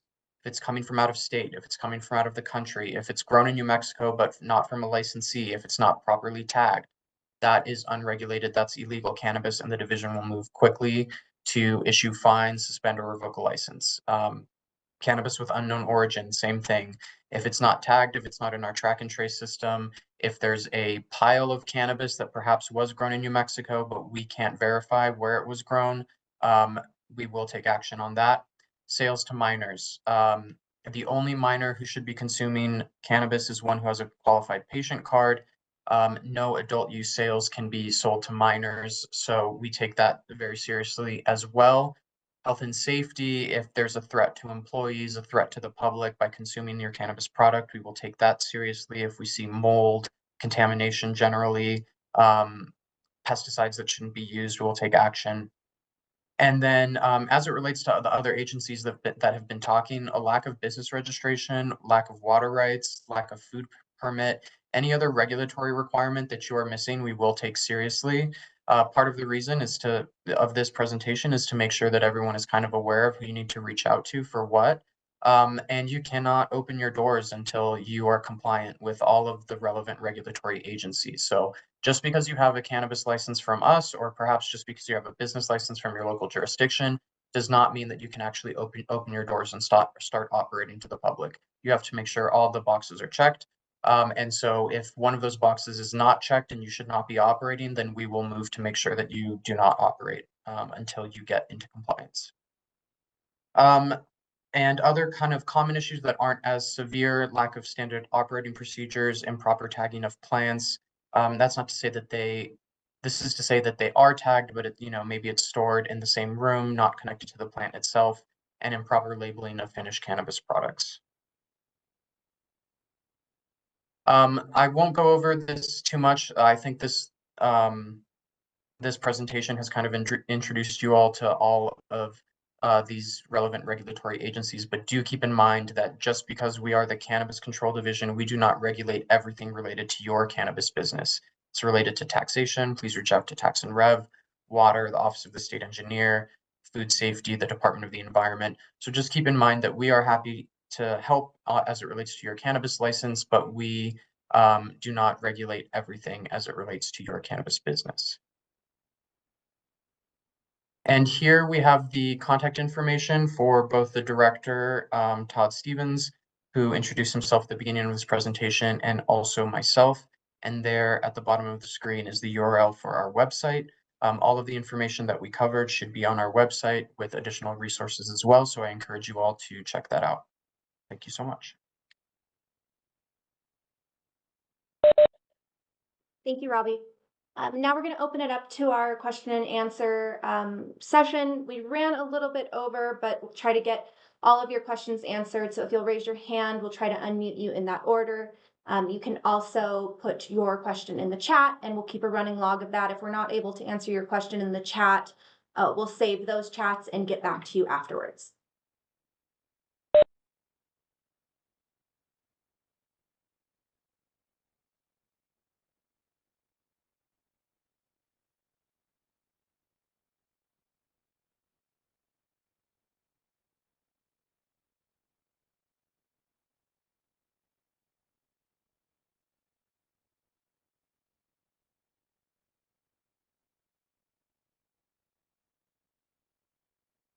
No, I haven't seen any hands yet, but I do have a couple questions from the chat that I don't think got answered.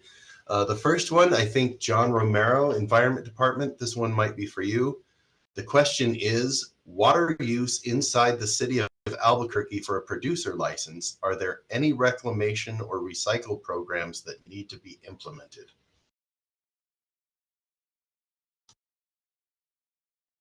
So this is John Romero with the Office of the State Engineer, and that would be something that would maybe go to the New Mexico Environment Department on the quality issues. As far as a quantity issue, the Albuquerque Authority has water rights, and they can use reclaimed water or their potable water for whatever. So we don't even see those actually. So that's more of a quality issue on the reclaimed water. Thank you, John. I just unmuted Lisa James. Yes. My question is in regard to the taxes. I may have missed this, but we are going to be a production, just strictly production, micro business. We're going to be selling to dispensaries, not our dispensary, other dispensaries around the state. Which taxes? I got confused about the taxes. Can you explain the excise tax and the gross receipts? I know what gross receipts taxes are, but somewhere I saw where it said if you're selling to, anyway, if somebody could just explain that to me, please. Yeah, I'll be happy. I'm Roger Casados with Tax and Rev. So I probably went through this part a little quickly. I was a little nervous. I apologize for that. And I've got this question privately in chat a couple times. So if you're making wholesales, you're not going to be paying the cannabis excise tax, but there is a GRT reporting requirement. So you're making a sale to a retailer, I believe is what you're saying, another business. You'll just report it on your GRT and take a full deduction. You're not going to, meaning you're not paying the tax. There's no tax responsibility, but New Mexico tax law requires that wholesale transaction is what we call it to be reported on the GRT return. But take your deduction so you don't pay a full, so you don't pay any tax on it. And there will be no code or anything required. Just in the deduction column, just report, the location that that we sold it to. I don't know where you're located. Let's say you sold it. Let's say you sold it to a business in Santa Fe. Just report it as a Santa Fe location code, whatever your receipts were, and then just take a full deduction on that full receipts for your wholesale. And this goes for producers selling to manufacturers, manufacturers selling to retailers or other manufacturers. If there's, I don't know, I'm not exactly sure how these processes work, but again, those transactions, there's no cannabis excise tax going to be collected, so no account will be needed there. But the GRT, this is in line with all businesses that do manufacturing and wholesales in New Mexico. They all have to do this process of reporting and deducting. I hope that clarified. Did you have any follow up? No, thank you. That was perfect. Yeah, you're welcome.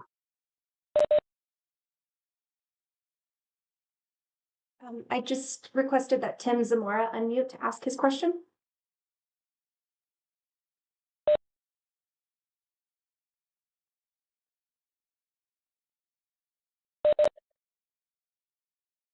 Okay, I'm going to move on to Jake.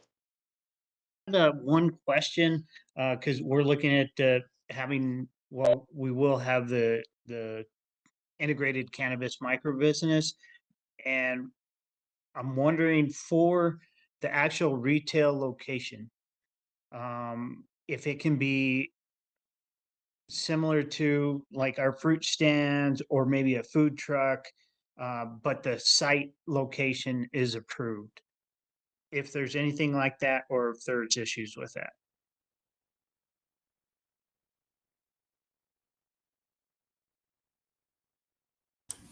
Thank you for the question. All of our licenses do need to be associated with a fixed premise. And then there are also some regulatory requirements around security, around having everything under video surveillance, making sure that IDs are checked before someone's in the retail area.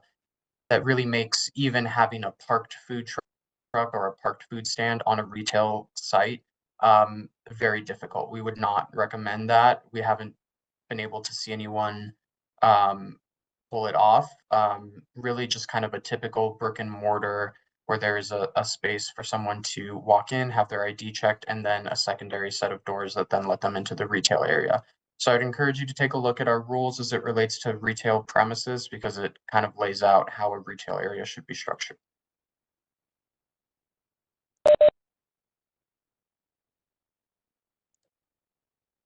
Jojo, if you'd like to ask your question now. And when it comes to wholesale, I heard that somebody said that if we want to prepackage our own ounces and label them ourselves, we'll need to get a manufacturing license. Did I understand that correctly? Just to prepackage ounces with like our label, a name, things like that, to sell dispensaries. The manufacturing license requirement relates to packaging cannabis finished products. So if you're just packaging for the purposes of moving it to, a manufacturer, for example, you won't need a manufacturer license. But if you're going to be packaging the actual finished product, in that point, you will need a manufacturer license. 10-4. Okay, that's how I understand it. I wanted to make sure. Thank you. Go ahead, Jojo. That's all. Thank you.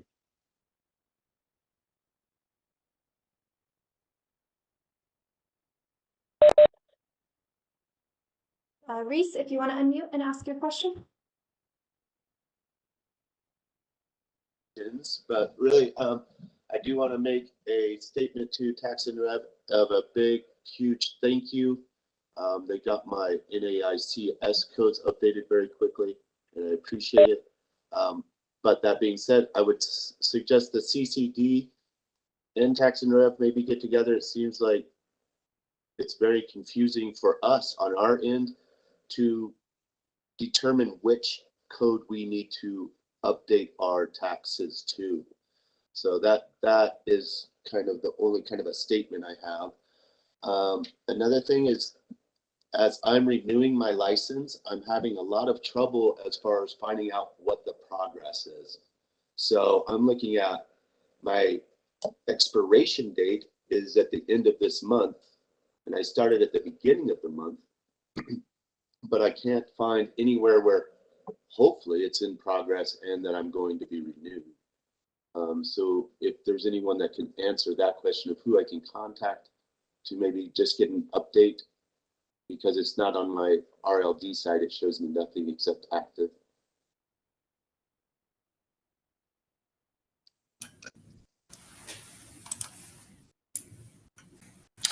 So I would encourage you to reach out to our customer service division. We can look up that PAR and give you a status on that application. Excellent. Do you have a number for that, please, sir? We'll drop it in the chat for you. Okay. Okay.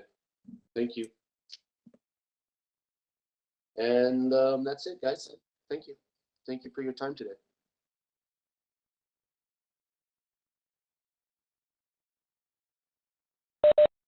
Next up is Dylan Yates, if you want to unmute. Onyx. Uh-oh.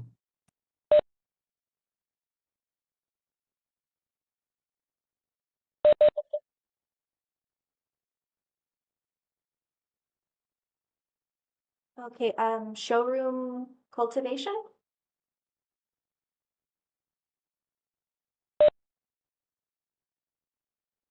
Nope. We can hear you. Okay. It's not really a question. I was just wondering if you could put on the screen the contact info for the tax department. Yes, give me 1 second.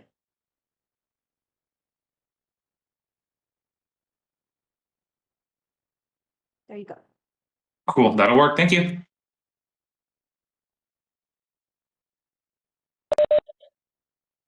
Norma?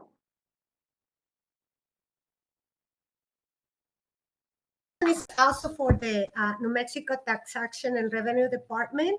Since they shortened the codes for the deductions, and nothing says about growers. We just grow and resell it to people that sell it to people. So I always deduct my whole amount that I sell, but what code do I put? Because I haven't been putting anything. You're doing it just fine. I know what you're referring to. We just changed our system. We used to require the prescription drug code, I believe, but it was non-mandatory and it was confusing a lot of taxpayers. So you're doing fine. You don't need a code to do these wholesale deductions. You don't need to put a code. I know that in the GRT system, there's some transactions that do require codes, but anything with cannabis wholesales do not. So you're doing it just fine now. Okay, great. Thank you so much. You're welcome.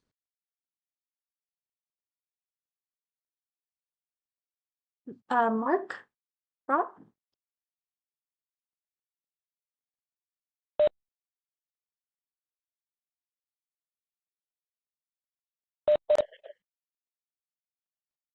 Mark, are you able to ask? They had agricultural and domestic water rights included in those wells. And I was told that my application was sent back often because it said you cannot use both domestic and agricultural water together. I mean, that's what was on the property for probably, I don't know, since 1975. And so anyway, it's like, does anybody have common sense to look at this and say, oh, this is what was created and this is what is attached to the property, that they're using both this ag well for both domestic use as well as agricultural use? And then all of a sudden I get this bounce back at me, correct this. Well, we're trying to be honest with you folks and tell you exactly what we got, and we get, our license held up by it because nobody can understand the question, I guess. So is this Mark from Yes. Alamogordo, the farm? So this is John Yes. Romero. So that Yes, John. your area is administered out of the Las Cruces office, and I'll look into that and find out more. But like I said in the presentation, domestic water cannot be used for any commercial growing or cannabis growing. So I'm not sure of all the details. What was that? I said that's very inflexible, and you're telling us that a well that was used for over 50 years now for both domestic and irrigation rights, we can't use it. That does not pass the common sense test here. I know what the law reads. I read it, and it's not flexible enough to understand that in rural areas with outdoor farmers, you're using one well for both uses. And it was a commercial pecan farm before we bought it. And again, I don't know all the details, and that commercial pecan farm could have been using water illegally or incorrectly prior to you buying it. So that could be part of the problem. But like I said, you can use a domestic well for growing if you transfer in valid water rights that are for irrigation. That can be done. I don't know all the details, and I will check into this and we'll get back to you laid offline, and I'll make sure that we explain everything to you, okay? All right, well, so far it's, we've done everything we're supposed to, and now we can't grow because of the water rights situation, which is, it was always a farm. It was always being used that way. And now you're saying that we can't use it because we're changing pecans to cannabis? Thank you, That's Mark. absurd. John will get back to you offline. We're going to move on to the next question. Thank you. Yes, I'll do that. Robin, if you want to unmute. So when we started, we were looking at a social equity process, and we found that we had just enough money to come up with a producer, and we licensed, and we wanted to be vertically integrated. So then we saved up a little bit more as we're going through our process, and we've got the manufacturing license. What would it take for us, dollars and cents really, to move to vertically integrated? We'd like to get a third license, but we just couldn't afford it all at once.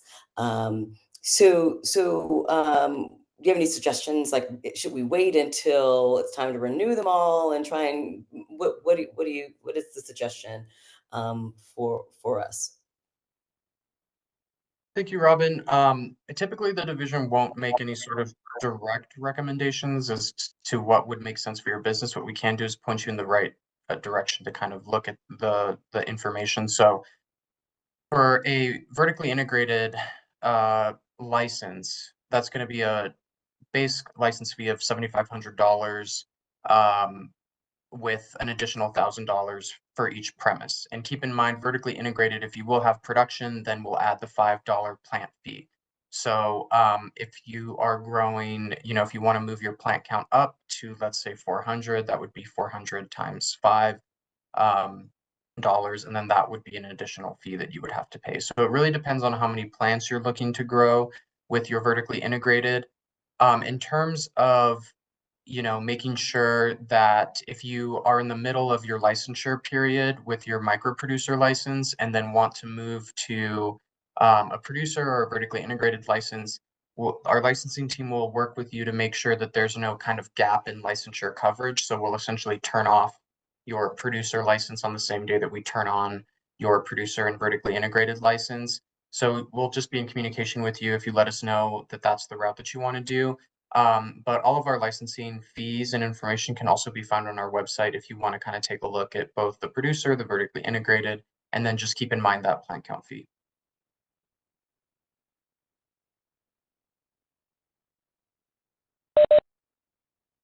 Okay, I'm going to go to showroom cultivation. Did we answer your question?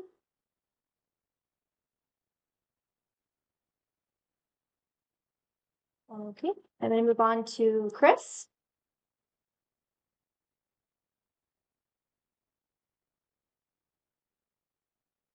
I have a question. I think you probably answered this just a minute ago. It was a question about the cannabis excise tax. So did I hear it right when you guys talked about the cannabis excise tax being basically only for dispensary owners and not wholesale? I'm a vertically integrated micro business, and I do just wholesale sales to dispensaries. Do I need to have the cannabis excise tax? You are correct, sir. No, you do not. It's only retailers are going to be required for the cannabis to have the cannabis excise tax, because that's the imposition point, is when they make a retailer makes a sale to consumer. So no more. They're going to that's the end user. That's where the tax point is. So you're correct. I see. Cool. A little bit too late for me. I already paid it, but thank you for the clarification. Okay, Karina, do you want to unmute? Hello. Can you point me out in the direction of, I see lots of dispensaries that don't, I overheard, I think, someone saying that there needs to be a check-in entrance. Can you point me out to where in the regulations it says that? Because I see lots of dispensaries without check-in spots.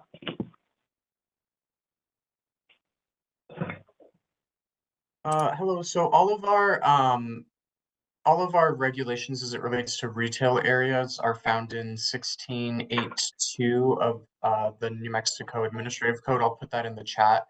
But Got if you have any concern about a particular licensee who is not following the rules and regulations, we do have a complaint form that's also on our website. So once we receive a complaint, we'll open up an investigation and send our compliance officers in. You can submit them anonymously if you would like. However, the more information that we have, the more able we're actually to take a look at that location. So keep that in mind as well. I'm not trying to I'm just trying to, as a dispensary owner, read exactly clear and cut so that I comply what you need, really. I'm not calling to complain about anybody. I need to know where in the regulations so that I am clear. For sure. And so, yes, it will be in 1682. I believe Director Stevens just put that in the chat. And particularly look at the, there's a section regarding identification and checks and what type of IDs you can take and at what point you have to look at them. Great, thank you.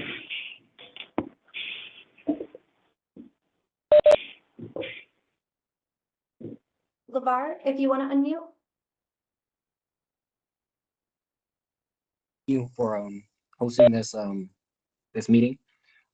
My question is specific about the social equity. Does the Cannabis Control Division, and I might have missed this, I was a little bit late to the meeting, so I apologize. But does the Cannabis Control Division expect on expanding the social equity? I know that there were some recommendations from Rosalie and Shauna Brown in regards to social equity. Are any of those recommendations going to be taken into effect or potentially changed? Thank you for your question. We follow the mandates of the Cannabis Regulation Act. So whatever the legislature tells us to do, that's what we implement. So if there's any sort of suggested change as it relates to social equity, I would recommend to reach out to your local state senator or representative. We have a legislative session coming up in 2 months. So that is really the best way to kind of expand any sort of authority that we have. We also have a Cannabis Regulatory Advisory Committee that gives us recommendations as well, mostly on rules. So those meetings are open to the public and information on that particular committee can be found on our website as well. And so I encourage everyone who has an interest in, potential policy change or rule change to attend those meetings so that the CRAC can officially give us those recommendations.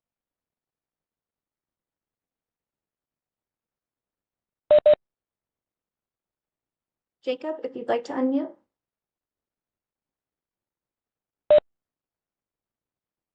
Are drive-throughs okay?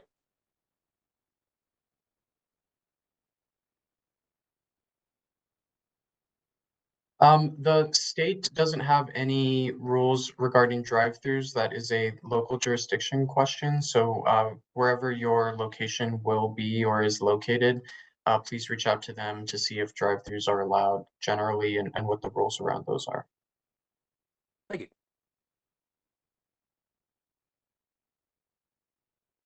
you. This is Tim Pitts from City of Las Cruces. In our local jurisdiction, a drive-through would be allowed. You just would need to make sure you met the code regarding drive-throughs. So it would be size as we just mentioned. Make sure you talk to your local jurisdiction and ask them what to do. But they are allowed, and we have several of them in Las Cruces.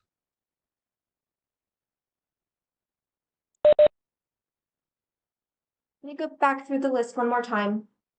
Chris, do you want to unmute? I already asked my question. Thank you, guys.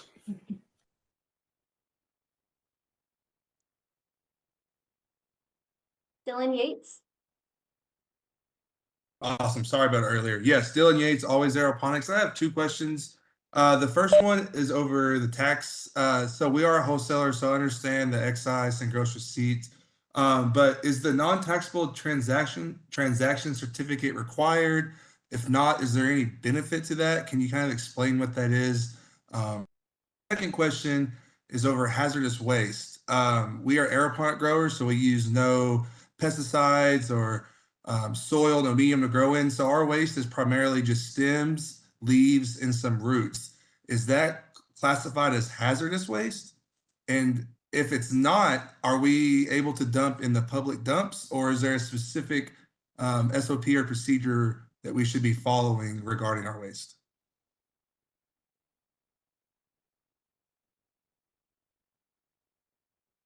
So I'll take the first question about the NTTCs. No, they're not required. Alternative cannabis is allowed. You can get a wholesaler's NTTC, but it's not strictly required.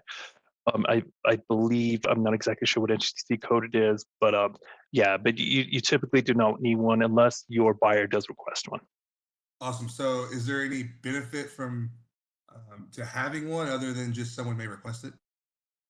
Yeah, it just if your buyer is strict about it, about collecting NTCCs, then I recommend you can get one. I'm not exactly sure which NTCC number it is off the top of my head, but yeah, but wholesalers typically are not required. Just alternative evidence, if it ever does come up under like, audit or something like that, then you would just have to prove it's a wholesale transaction.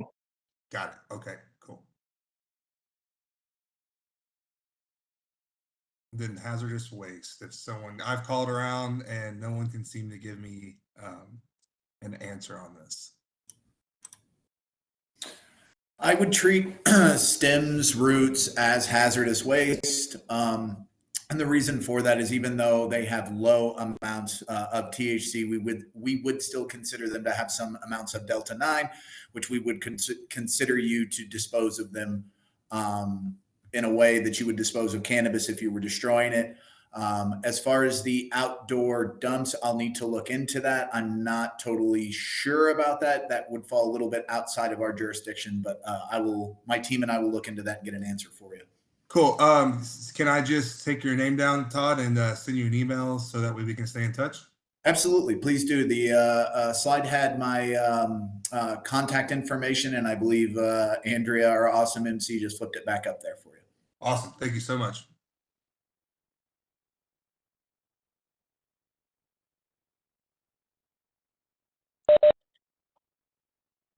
Okay. Jojo, were you able to ask your question?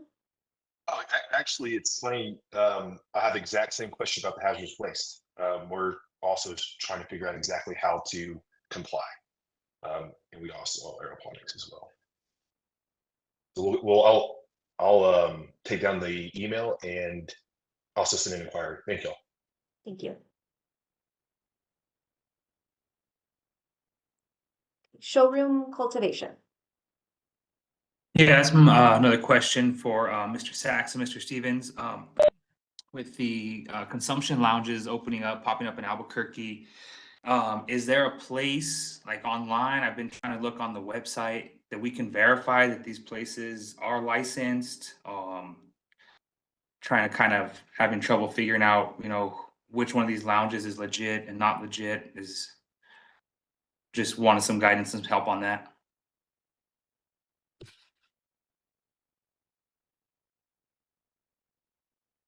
Thank you for the question. I do not believe that we have the consumption areas listed anywhere on the website, but all licensees need to have a CCD license posted. And if you do have any questions, feel free to reach out. We can confirm with you whether or not someone, based on their name or address, has a license with us. So we can work on getting those resources together on our website. But for now, if you just want to reach out to us or visit the place itself and just make sure that on the wall it does have a CCD license. And if you look on the slide right there, you'll see the NMRLD logo.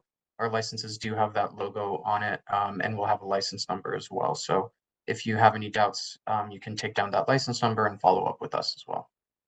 All right, cool. Thank you. Okay, since we're a bit over time, I'm going to take these last three questions and then we'll end for the day. If you have a question, please put it in the chat and we'll follow back up with you. For now, Jacob, do you want to ask your question?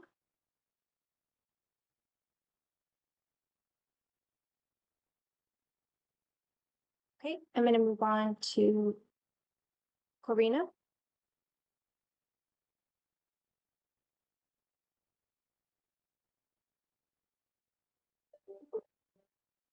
I'm sorry. I found the answer. Thank you.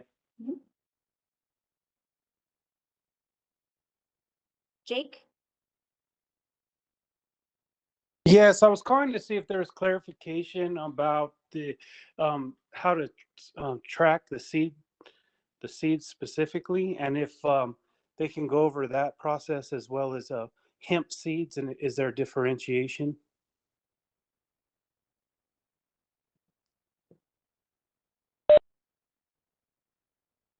As it relates to seeds, I'll have to get back to you on that answer if you want to take down my contact information and reach out.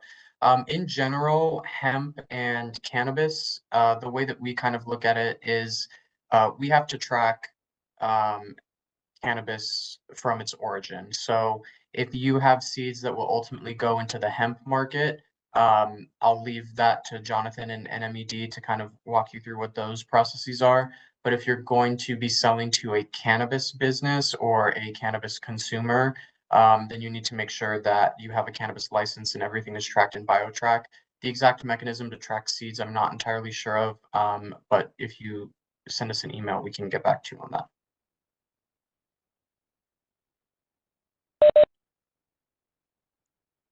One more time for Jacob.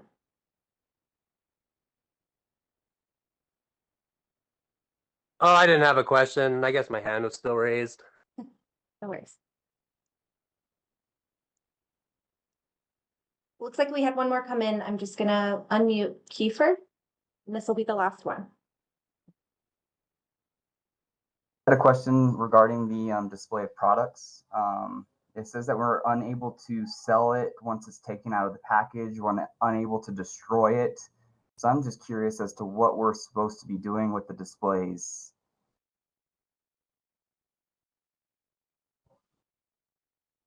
They should be destroyed, so I'll just take a look at that rule and make sure that anything is cleaned up. We don't want to put you all in a catch-22 or anything like that. So thank you for bringing that to our attention, and I'll take a look at that.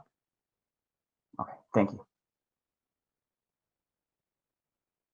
Great. Well, thank you all. I'm going to leave the chat open for just a few more minutes. Please put your question in there, and we will work outside of this meeting to make sure they're all answered. This will be posted. The recording will be posted on our YouTube channel. It will also be posted on the CCD's website along with the PowerPoint presentation. I hope you've all found this helpful. And please do refer to the contacts listed in this presentation if you have any additional questions. Thank you.